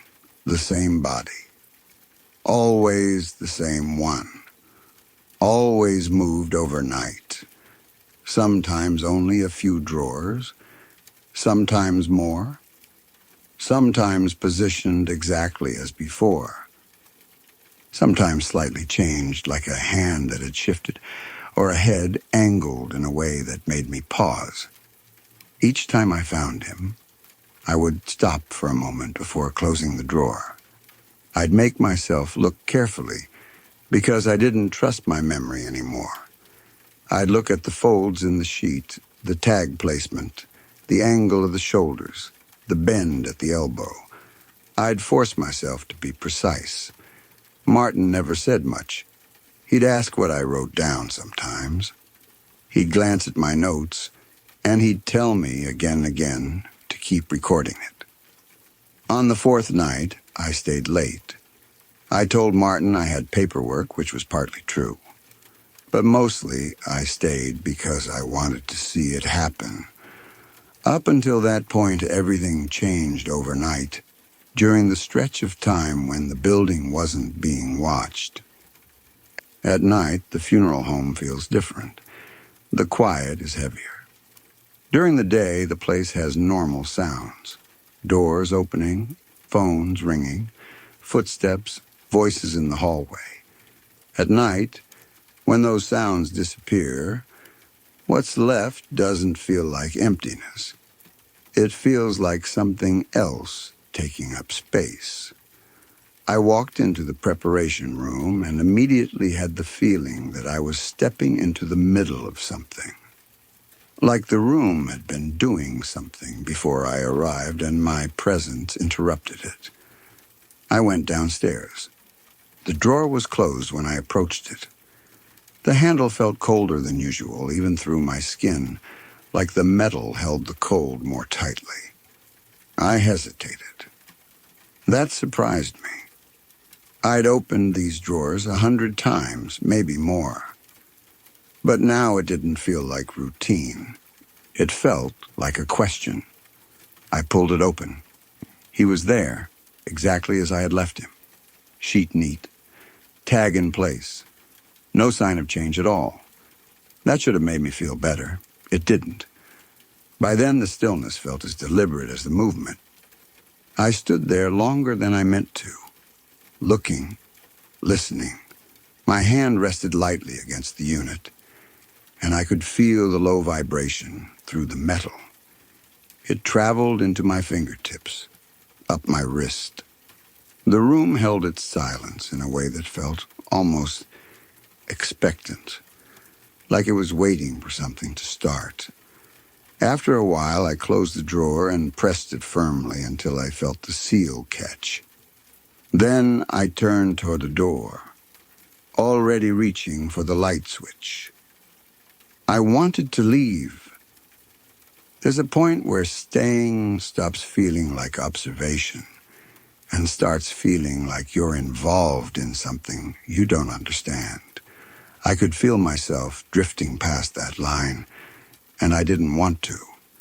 My hand was only a foot or two from the switch when the lights went out. Not slowly, not flickering, just gone. For a moment, the room existed only in the dim spill of light from the hallway behind me. It was enough to see the outlines, counters, the tall shape of the refrigeration unit, the sharp corners of the tables. But it wasn't enough to see details. It was that in-between kind of darkness where things aren't hidden, but they aren't fully visible either. That's when I heard it. A slow sound, careful and steady, like weight shifting across a surface. Not the pop of pipes, not the click of a machine, not the settling of an old building. It sounded like something choosing to move. I didn't turn right away. My hand stayed lifted near the switch, frozen there. The silence thickened around the sound like the room was listening too. I held my breath without meaning to. I felt the hairs rise on the back of my neck, one after another. Then I forced myself to turn. The drawer was open, not slightly, not cracked, fully extended. The metal track was visible underneath, and the inside of the drawer was exposed like it had been pulled out with intention. For a second, I thought it was empty again. Then my eyes adjusted. and I realized I was looking from the wrong angle. He had been moved forward. Not by much, but enough that the sheet rested closer to the edge than it had before. The fabric caught lightly on the lip of the drawer, like it had been pushed toward me instead of laid down neatly. I didn't step closer. I didn't reach out. I stood exactly where I was, suddenly aware of the space between me and that open drawer, like the distance was something real and fragile, something that could change without warning. After a few seconds that felt stretched thin, I took one step back. A clanging sound snapped through the room. The drawer slid outward a little more and hit the end of its track. It wasn't a sudden jerk. It wasn't a violent slam. It was a small movement, but it was enough. Enough to make the sound echo off the tile and metal and bounce back at me. I froze mid-step. Then I took another step back, slower this time. The drawer moved again and clanged again. Not the exact same distance, but close enough to make the meaning clear. The movement wasn't random. It was responding. I stopped. It stopped. In that moment, something in my mind shifted. Until then, I'd been treating the movement like weather, something that happened around me, something I could watch and record from a safe distance. But now it felt personal, like my presence mattered, like my actions mattered.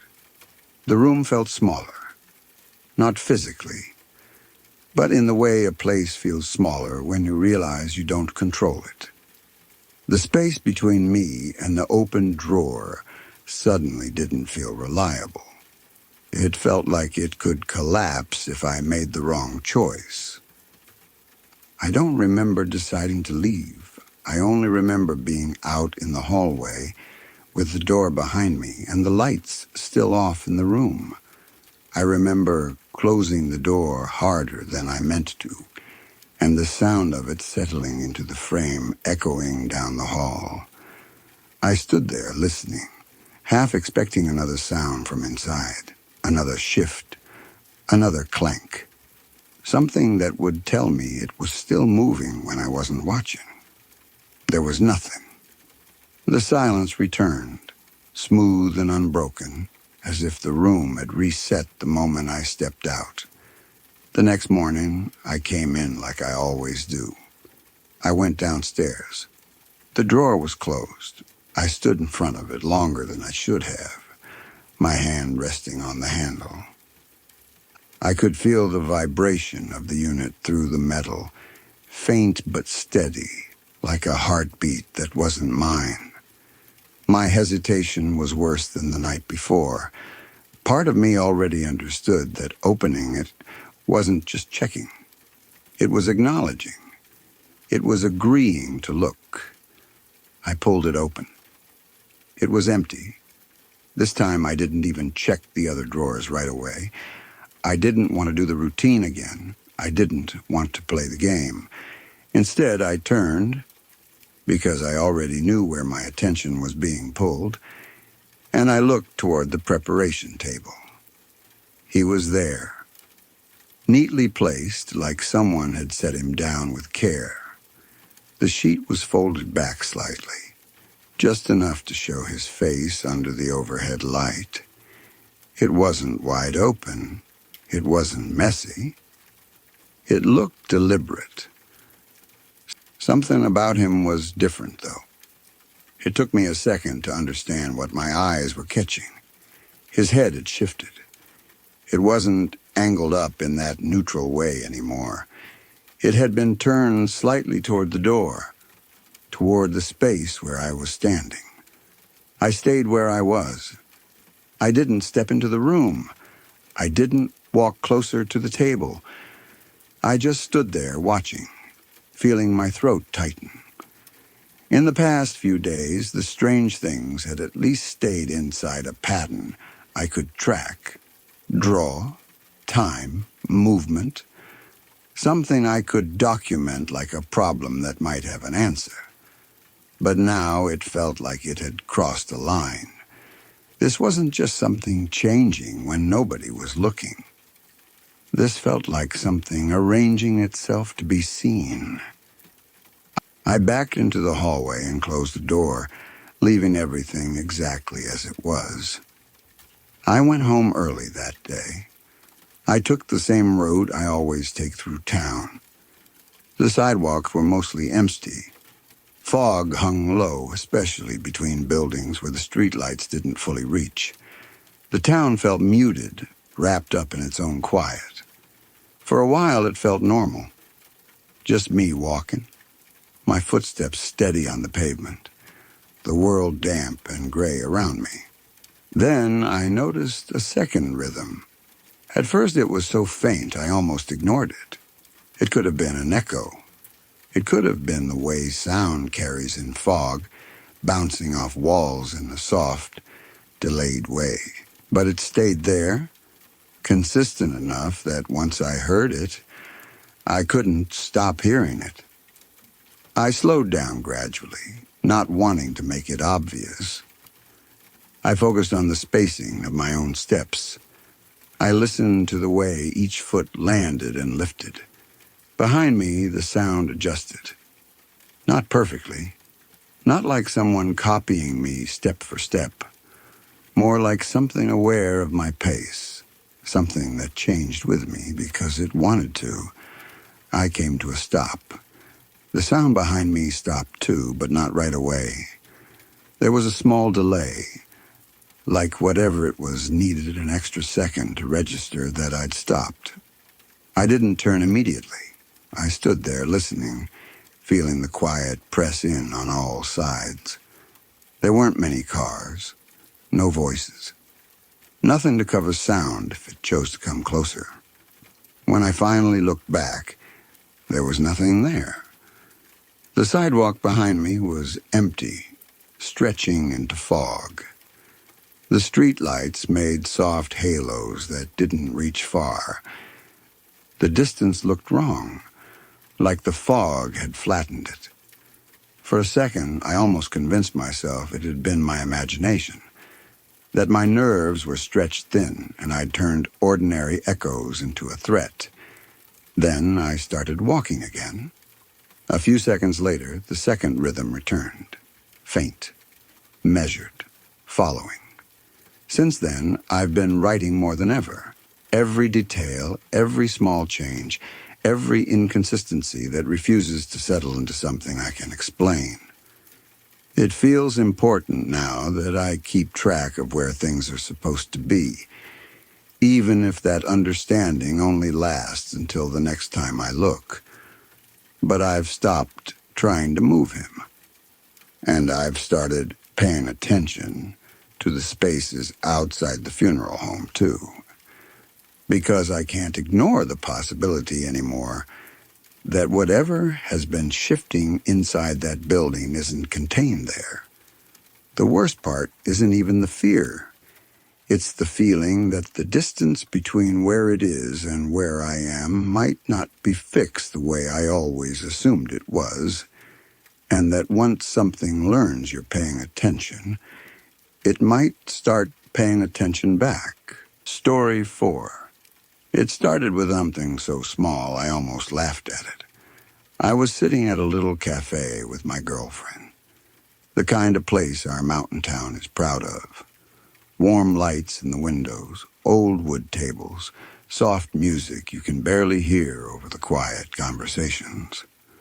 Outside, late autumn had settled in. The trees along Main Street were turning tan and red, and the air had that sharp, cold edge that makes a hot drink feel like medicine. She was talking about something. Work, I think, or a friend from college, and I lifted my coffee cup mid-sentence. That's when I saw them. Tiny red threads stuck to my fingertips. At first I thought it was lint, or maybe a loose fiber from a sleeve. Just little strands, bright and thin, like someone had brushed a red sweater and the fuzz had floated onto my hands. I narrowed my eyes at my fingers, turning them slightly under the cafe lights.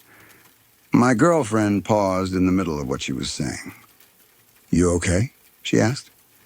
"Yeah," I said, still staring. "Just have some red string on me." She leaned forward a little, like she wanted to inspect it too. "Huh? From where?" "I honestly have no idea," I told her. And I didn't. I hadn't touched anything red. The chairs and the table were that dark-treated iron. Most cafes use because it looks rustic. The cup was plain white. My clothes were jeans and a black t-shirt. Nothing about the moment explained why I'd suddenly have red fibers on my fingers. I wiped them off on a napkin. They came away easily, almost too easily, like they weren't stuck to my skin so much as resting on top of it. I tossed the napkin into the little metal trash can beside our table and tried to let it go. I did let it go. For a few hours, anyway. That night, we came home with grocery bags. Our apartment was small and familiar, a little too warm because the heat always ran too high when the first cold weather hit. I set the bags down in the kitchen, and as I reached to grab a box of pasta, I saw the threads again. Same red strands. This time they were on my fingertips and the edges of my palms, like I'd been handling red yarn. I just stood there, staring at my hands like they'd betrayed me. My girlfriend noticed immediately. She always notices, even when I try to hide things. "You probably have something in your pockets," she said. "Yeah, maybe." I emptied them right there on the counter. Wallet, phone, keys, some loose change, and a lint ball that looked like it had been growing in my jeans for a week. Nothing red. Nothing that could leave threads like that. We stared at the little pile, then at my hands again. She shrugged first, like she didn't want to feed my anxiety. "It's probably nothing," she said, and started putting groceries away. I followed her lead and tried to act normal, but later, in bed, I couldn't focus on the TV. She curled against me, warm and comfortable, and I stared at the wall instead. I kept thinking about those fibers, how clean their color was, how they appeared out of nowhere, how they didn't match anything around me. My girlfriend squeezed me with one arm, half asleep already. Her voice was soft and sleepy. "Maybe you're just coming apart at the seams." She meant it as a joke. That's her style. Dry humor, a little teasing, the kind of comment that would normally make me roll my eyes. But the words hit wrong, like they landed in a place in me that was already sore. I'm an anxious person. I know that about myself. My brain loves to take a small, weird thing and spin it into a bigger weird thing. So I told myself it was just my mind being dramatic. I kissed the top of her head and tried to sleep. That night, I had strange dreams. Not the usual scattered nonsense, not random faces and half-built rooms. In the dream, there was a single red thread coming out of my right palm. It didn't burst through my skin like blood. It just emerged, like it had been inside me the whole time, and someone had found the end of it and started to pull. The thread leaked out of my hand and stretched into darkness. It spooled and spooled, trailing away into a void with no bottom. It didn't hurt, not exactly. If anything, it felt numb, like the part of me that should have felt pain had been switched off. But I felt something else, a slow, awful emptiness, a sense of being undone. I watched myself unwinding little by little, until everything I was had been pulled out along that red thread. When I woke up, I lay still for a moment, trying to shake the dream out of my head. My room was dim and quiet, early morning light just starting to come through the blinds. Then I looked at my hands. The threads were back, and now they weren't just on my fingertips. They were on my palms, too, as if my skin had been dusted with red fibers in my sleep. After that dream, seeing them in real life made my stomach drop. A cold discomfort went through me, sharp and instant, like my body recognized danger before my mind could explain it. I shot out of bed and stumbled to the bathroom. I turned the faucet on, full blast, and scrubbed my hands hard. The threads came away again with no resistance, like they were never truly attached. But the feeling didn't wash off. At breakfast, my girlfriend watched me carefully. I must have looked worse than I felt, because she reached across the table and took my hand in hers, giving it a gentle squeeze. "Hey," she said, "you look like you didn't sleep at all." "I barely did," I admitted. She studied me for a moment, then her expression softened like she'd just decided on something. "You know there's a trail we haven't taken yet," she said. "Up the mountain. I heard it goes to a little lake. Want to go? It might make you feel better." The way she said it was light, like it was just a sweet idea, a small adventure, fresh air, something to reset my brain. But when she let go of my hand, I saw it. Some of the red fibers from my palm had rubbed off onto her skin. She noticed, too. She wiped them away with her thumb like they were just dust. Then she stood up and smiled at me. She has this beautiful smile, big, toothy, warm. It usually makes me feel safe. This time it made me feel watched. "When?" I asked. "Whenever," she said, easy as anything. "Just tell me when you're ready." Then she walked away, humming to herself as she moved around the kitchen.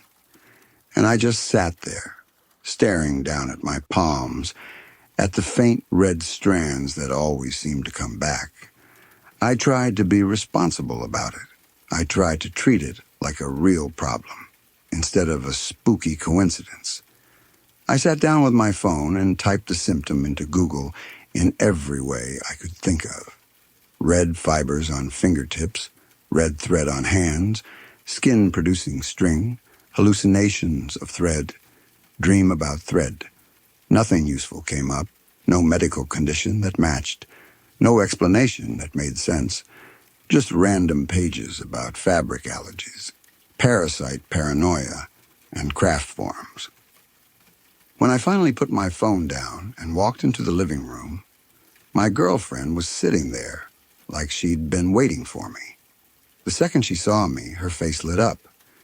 Not just a smile, something bigger, something excited. It looked almost giddy. "You're that excited to go hiking?" I asked, trying to sound casual. She giggled, and it didn't sound forced. It sounded real. "I'm just excited to show you," she said. "It's really neat. I think it'll help take your mind off things." My eyebrow lifted. "You been there before?" She shrugged. "A while ago." "When?" I pressed. "Just a while," she said, like the detail didn't matter. I told her I'd think about it and stepped outside for air. The cold hit my face and helped a little. I walked down the sidewalk, hands shoved into my pockets, trying to calm my thoughts. Half a block later, I stopped and turned back toward our building. Something about the whole lake suggestion wasn't sitting right. It wasn't the hike. It wasn't even the weird smile. It was the feeling that she'd said lake, the way someone says a name, like it mattered. When I went back inside, I asked as casually as I could, "What's the lake called?" She answered instantly, cheerful as ever, with an odd name that sounded almost Nordic, like it belonged in another country, not in Colorado. Lake Effenliger, she said. The word felt strange in my mouth, like a sound I wasn't meant to make. And where is it? I asked. Oh, it's just a little trail outside of town, she said too quickly. Like she wanted to end the question. That was the moment the unease really set in. Not panic yet, but something colder. Something that made me feel like I was standing on thin ice and hearing it crack. I left again and walked around town for a while. I watched people go about their day. Couples in puffy jackets, kids running through piles of leaves, a guy sweeping the sidewalk in front of a shop. Everything normal, everything ordinary. And yet I felt like I was slightly out of sync with it. On a bench near the park, I pulled out my phone to search for the lake. My palms were sticky now, and the threads had multiplied, so I had to brush them off again and again just to type. Before I even got the name fully into the search bar, I noticed something that made my chest tighten. The red threads weren't only on my hands. They were creeping up my forearms. It looked like fine red hair, except it wasn't growing out of my skin. It was lying on top, tangled around the tiny hairs on my arms, spreading upward like it was climbing. "Shit," I said out loud. I shook my arms hard, flicking them like I was trying to throw off insects.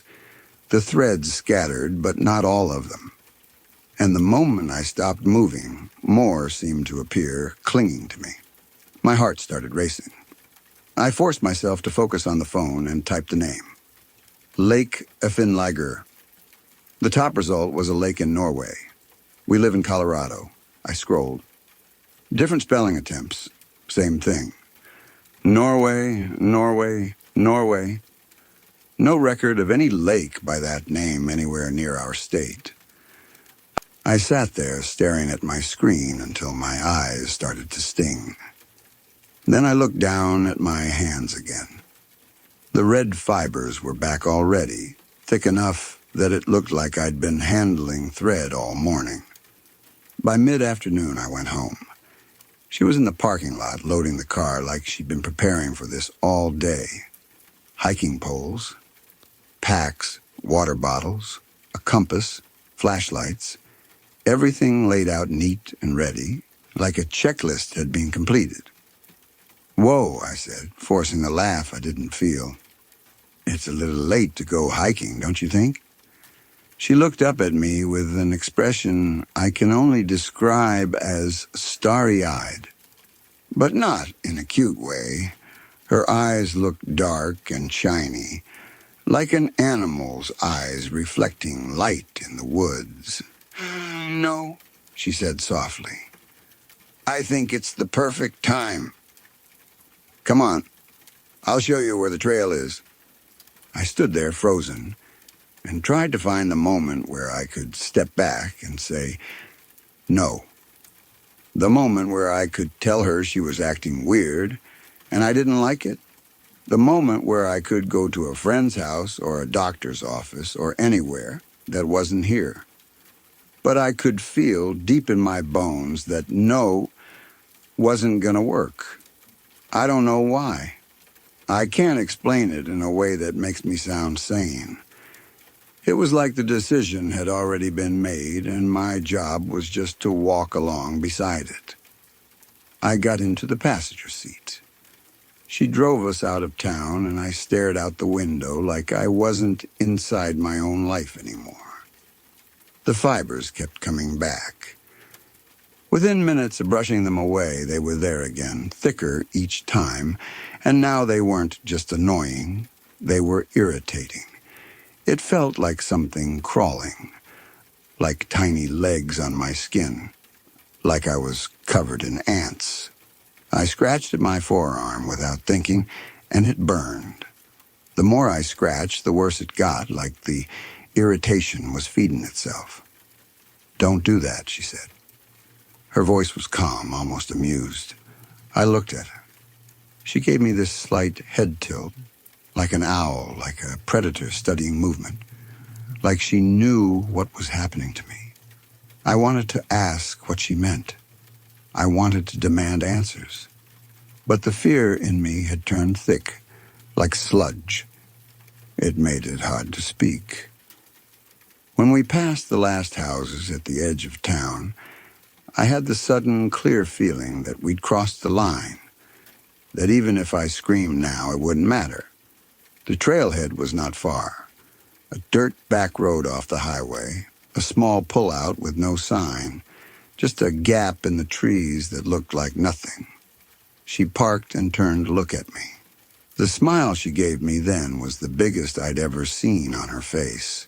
Huge, hungry. Wrong in a way my body recognized before my mind did. My breath sped up. My palms went slick with sweat, and the threads clung to me like they liked the moisture. What is this?" I asked, and my voice came out thin. Still smiling, she said in the sweetest tone, "We're going hiking, silly." I felt sick, like my stomach was trying to eject everything inside it. She got out of the car in a way that didn't feel human, too smooth, too quick. She ran around to my side and opened my door with the excitement of someone surprising a kid with a gift. As the door swung open, she dropped down on all fours on the dirt. I stared at her, not understanding what I was seeing. She dug her fingers into the pine needle ground and then slowly stood up, letting dirt fall through her hands and smear across her face like it meant something. "You are freaking me out," I snapped, and the anger in my voice was shaky. "You're freaking me the hell out." Normally, if I raise my voice at all, she tears up. She hates conflict, she hates tension. But she didn't flinch. She just smiled. "Grab your hiking pole," she said, almost singing the words, and danced backward toward the trail. "No," I said louder. "No. This ends now. I'm going home. You can come with me or not, I don't care. I need to get to a doctor, and so do you." Her dancing stopped so fast it was like someone hit pause. She spun, balancing for a second on one leg, and leaned forward with a smirk that looked starving. "You always say something like that," she murmured. "It never works." A cold shock ran through my chest, straight down into my gut.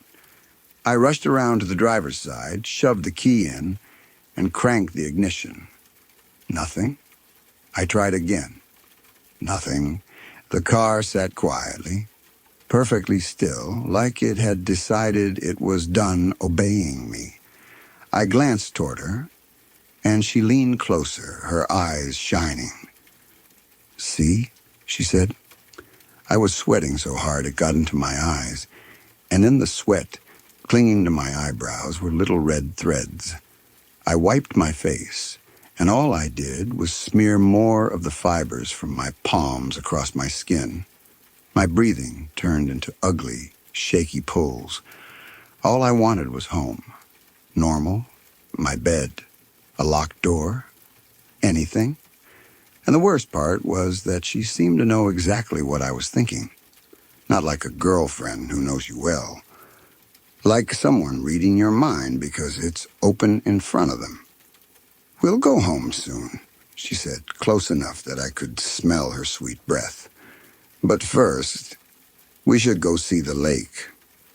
A sound came out of me that I hate admitting to, a small whimper, pure fear. My knuckles went white on the steering wheel. My jaw clenched so hard my teeth squeaked. I felt tears start, and I couldn't even stop them. She watched me with a soft, pleased expression, like this was going exactly as planned. Through shaking lips, I managed to say, "You promise? You promise we'll go home?" She leaned in so close I could almost hear her heartbeat. Almost. Because for a second I thought I heard too. "As always," she whispered, If you come with me, I promise. Oh, God, I breathed.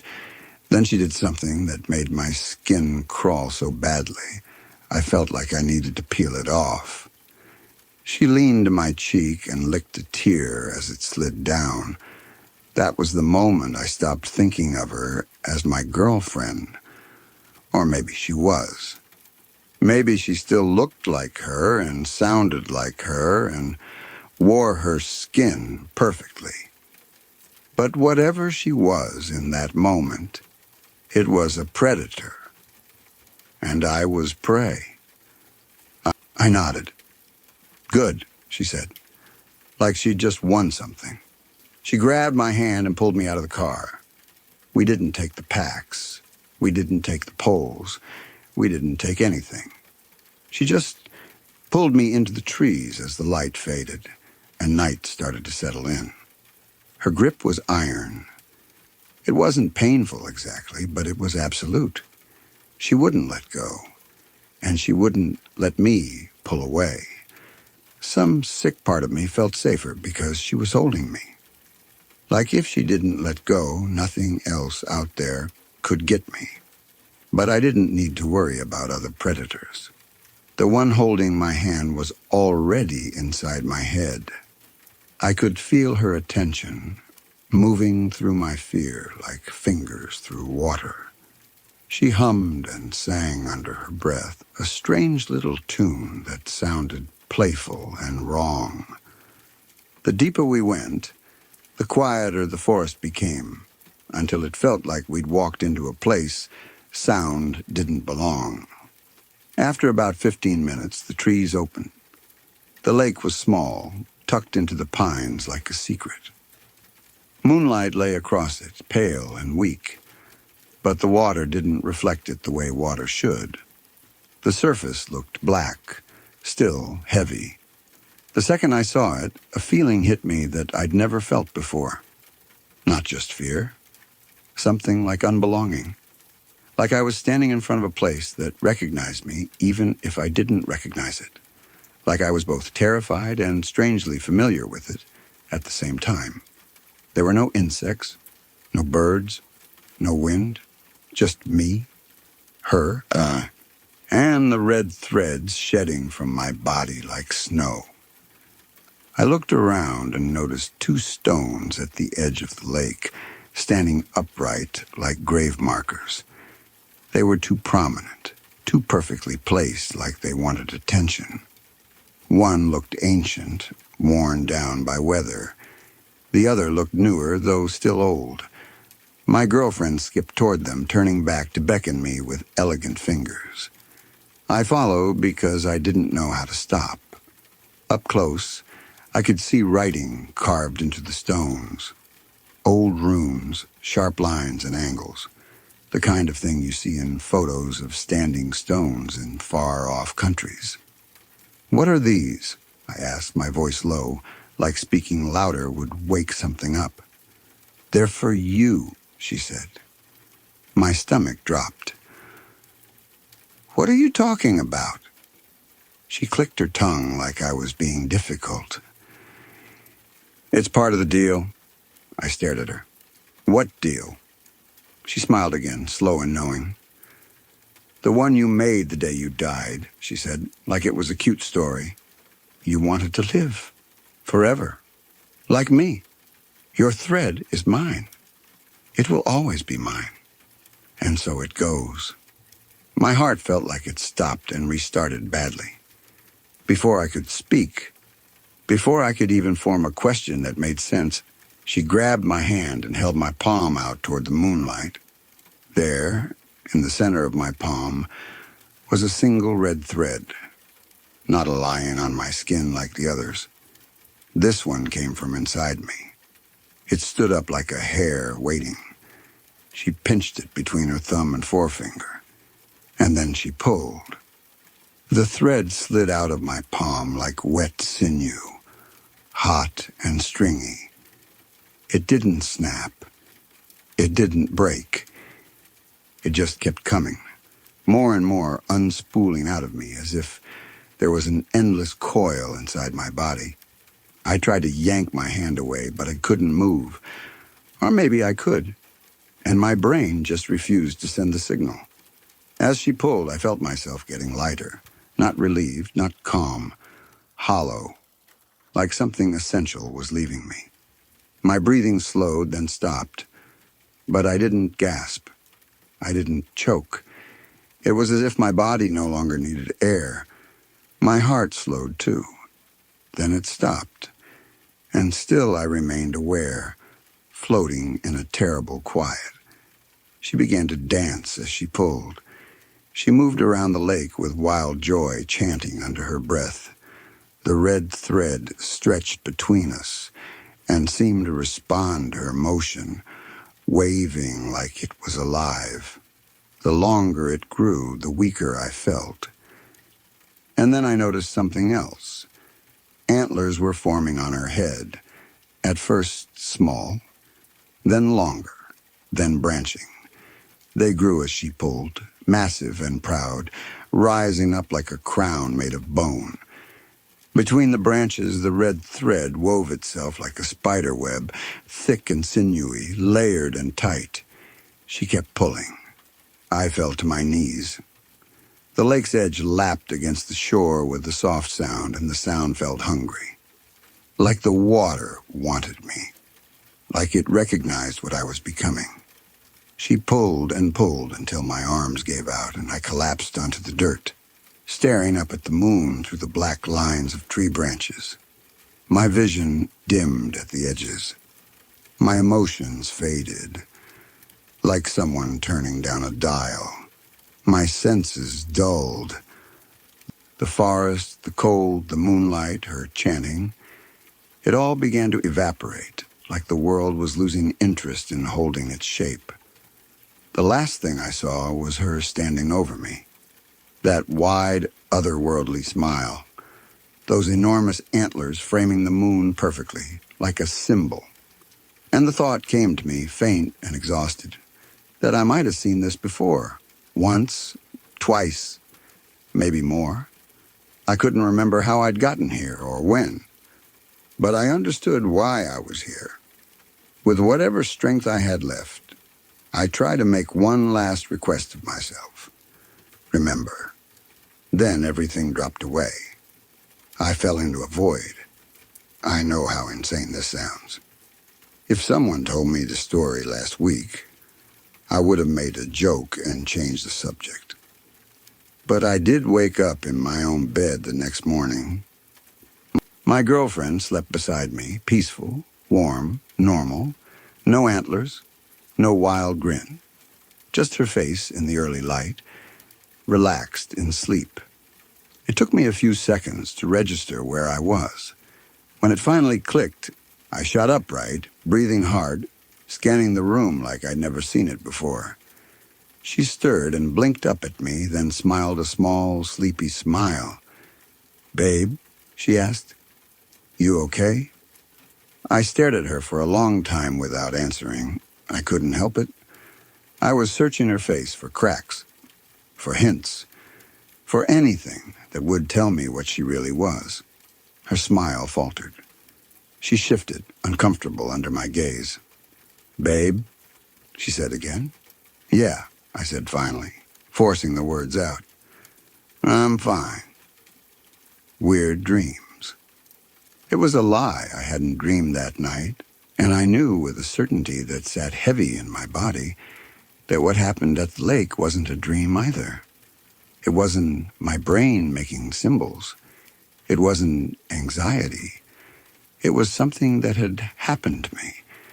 I don't think she believed I remembered. Or maybe she didn't care. The day passed like any other. Coffee, small talk, normal errands. We cuddled on the couch in the evening. And the whole time, I pretended I didn't know. I laughed when she laughed. I answered when she spoke. I acted like the ground under us wasn't thin. But inside, I was scared of her. Scared of whatever she was, and worse than that, I felt tied to her in a way I couldn't explain. Like something had been decided long before I ever met her. That night I dreamed of the lake again. Only this time I was alone. No hand-holding mine, no singing, just me walking around the shore. The black water still as glass. The air was dead quiet.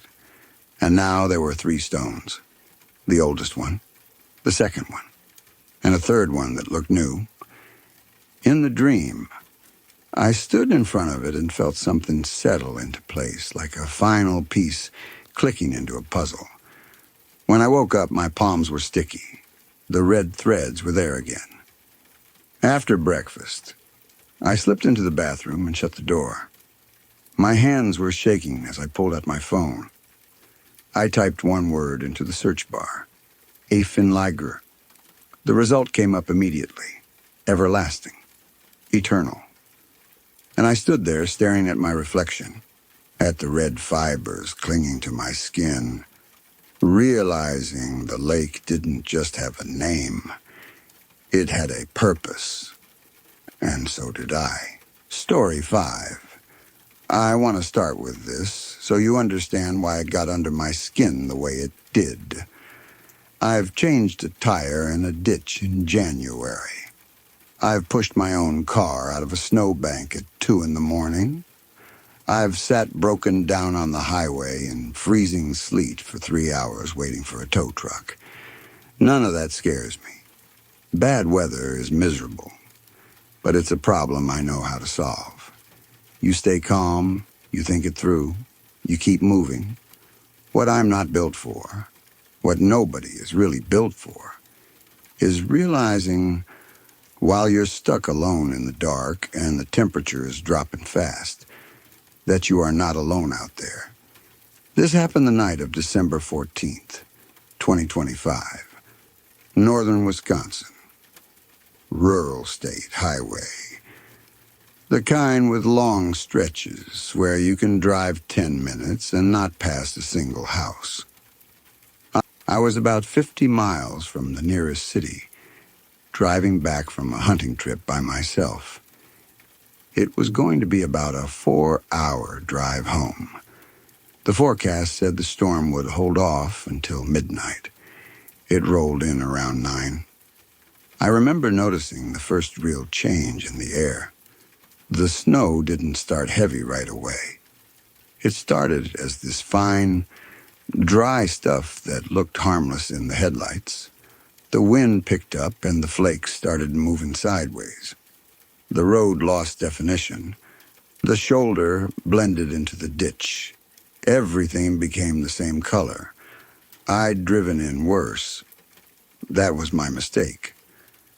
At 9:47 p.m., my truck went into the ditch. I know the exact time because I checked my phone the second it happened. Like I needed proof that it was real. I wasn't flying down the road either. I was doing maybe 35, but there was black ice under a thin new layer of snow, and the back end swung around before I could correct it. One moment I was centered in the lane, the next I was sliding like the truck had turned into a sled. The front end dropped into the ditch at about a 45-degree angle. It wasn't a hard crash, no airbags, no big bang, just that sickening slide and then the final lurch when the tires hit soft snow and stopped cooperating. For 10 minutes I tried to get out. Reverse, drive, rocking the steering wheel, easing on the gas, trying not to dig a deeper hole. The tires spun anyway. Snow sprayed up behind me. The truck just settled in further like it was sinking. I stopped and sat there with both hands on the wheel, breathing through my nose, forcing myself not to panic. I checked my phone. 0 bars. I tried anyway. Nothing. No signal, no searching, just dead. The outside temperature was below 0. Not feels like below 0. Actual below 0. I could feel it even through the glass, like the cold was pressing against the truck. I looked at the fuel gauge. A little under a quarter tank. I could run the heat for a while, but Not all night. Not if I wanted the truck to start again later. And in weather like that, if the engine dies and you're still out there, it becomes a different kind of emergency. I sat there and went through the basic options. Stay with the vehicle. That's what they tell you to do, and they're right most of the time. A truck is shelter. It's visible. It's easier for someone to find than a person walking along a white road in a snowstorm. But I also knew something else. This road had been empty since I turned onto it an hour earlier. No headlights behind me, no taillights ahead. Nothing but my own beams and the snow they caught. Nobody was coming soon. Maybe not for hours. I had heavy boots, layers, a balaclava, gloves, a flashlight. I knew there was a small town back the way I came. I'd driven through it maybe 20 minutes earlier. If I had to walk, it was doable. Not pleasant, but doable, if I kept moving. Before I committed to walking back, I looked up the road. Through the blowing snow, about a quarter-mile ahead, I could just make out the shape of another vehicle on the shoulder. Dark. No lights, no movement. It was hard to see clearly, but there was something about the silhouette that caught my attention. It looked like it was angled a little, like it hadn't been parked carefully. It could have been another stranded driver. It could have been an empty vehicle someone abandoned. Either way, it was closer than the town. I told myself it was better to check the closer option first. If someone up there had a working phone, or a radio, or even a warm engine, I could get help without hiking 20 minutes into the wind. So I grabbed my flashlight, pulled my balaclava up over my face, and stepped out into the cold. The air hit me like a slap, the kind of cold that makes your nostrils stick together when you inhale. Snow squeaked under my boots. The wind pushed at my jacket and made it feel like the fabric was trying to tear. I started walking toward the vehicle. The road was slick enough that I kept my steps small. The snow was light but persistent, blowing across the highway in thin sheets. My flashlight beam looked weak against it, like the storm was eating the light. When I got close enough, I realized it was a cargo van, older model. Dark blue or black, hard to tell under the snow and grime. It was pulled over on the shoulder with the engine off. The headlights were off. Everything about it looked dead.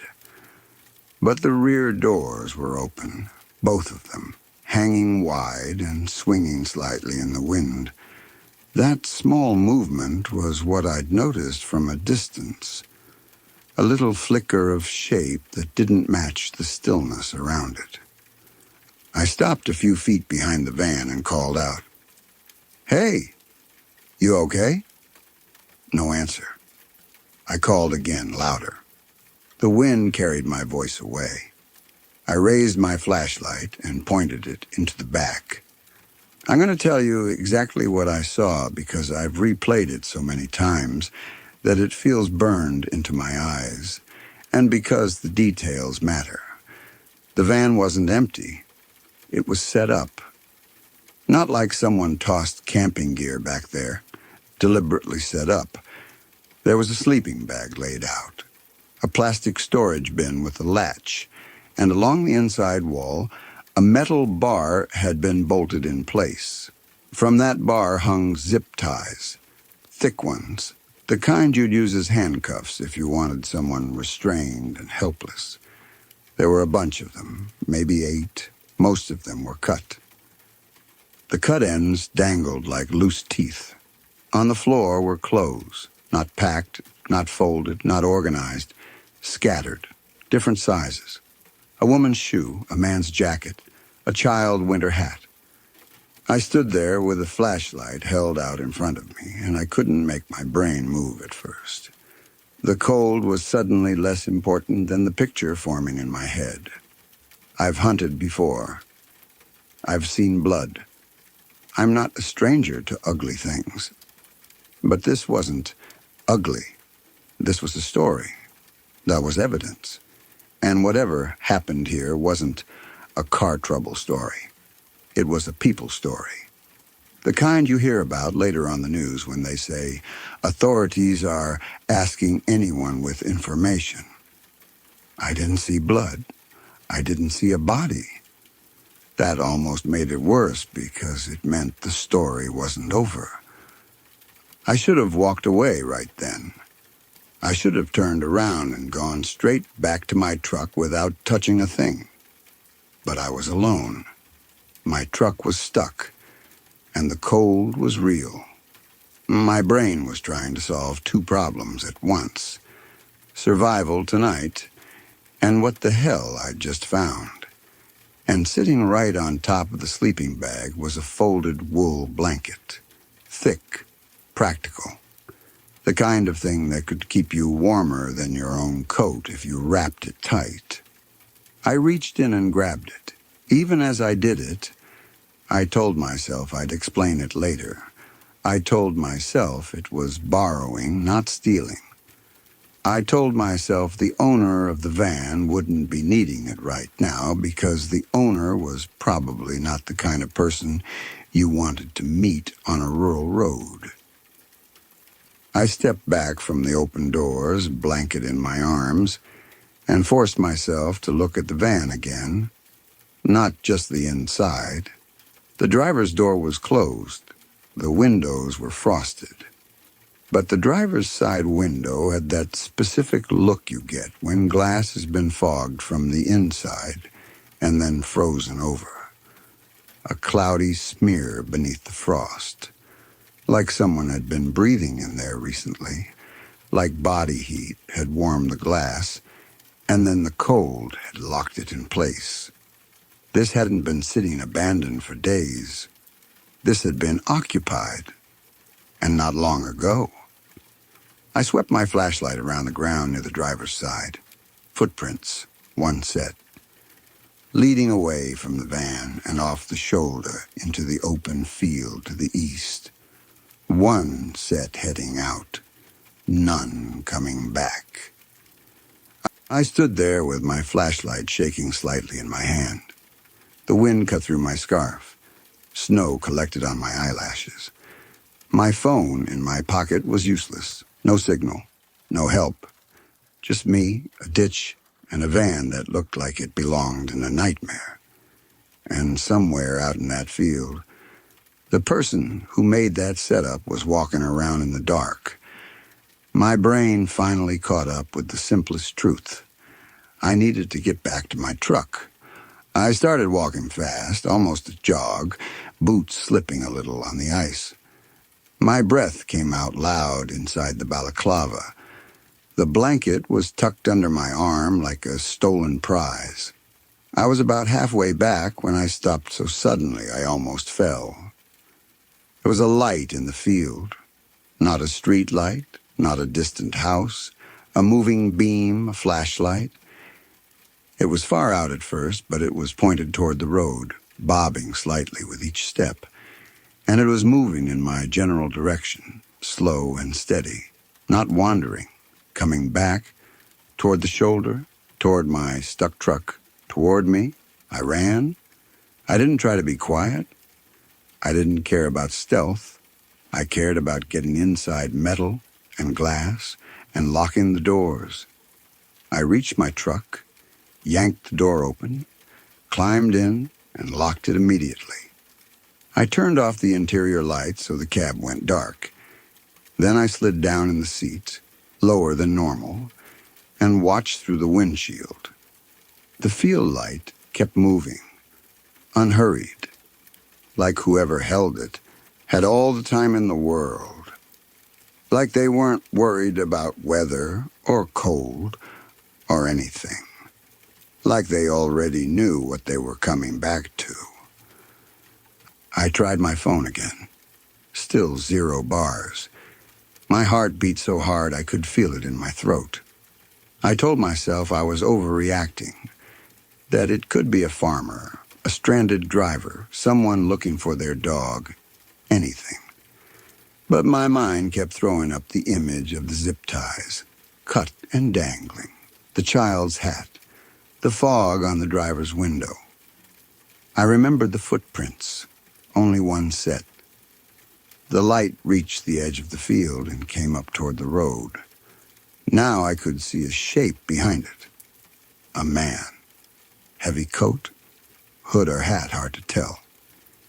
He walked along the shoulder in the direction of my truck, the flashlight held in front of him like it was an extension of his arm. He stopped about 30 yards back. He lifted the light and swept it across the scene. The beam moved over my truck, over the ditch, over the empty road, and paused on the spot where my headlights would have been if I were still trying to climb out. Then the beam shifted again, slow and controlled. Then he started walking toward me. I reached behind me for my rifle before I even thought it through, then remembered reality. It was in the back seat, unloaded in a locked case. My ammo was in the toolbox in the bed, like it's supposed to be. Legally correct, practically useless. I had no weapon in my hands. What I had was 4,000 pounds of truck and an engine that still ran. When he got to about 20 feet away, I turned the key. The engine caught. The sudden sound felt huge in the quiet storm. I hit the headlights, full brights, aimed straight at him. He stopped dead and threw an arm up to block the light. For just a second, with the beams washing him out, I saw his face, bearded, older, the kind of face you'd forget if you saw it in a crowd, but not the kind of face you forget when it's walking toward you in the dark. He squinted hard like the light annoyed him more than it surprised him. And that was enough for me. I dropped the truck into four-wheel drive and hit the gas. The tires spun for a heartbeat, then caught. The truck lurched up the slope of the ditch, bottomed out with a heavy scrape, and then popped up onto the shoulder like it had been waiting for permission. I fishtailed right, corrected, and punched it forward. I did not look in the mirror, not once. I drove like the road behind me no longer existed. I drove until my hands started cramping on the steering wheel. I drove until I realized I was holding my breath. 8 miles up the road, I got signal. 1 bar, then 2. It felt unreal to see it again. I called 911 and told them everything I could.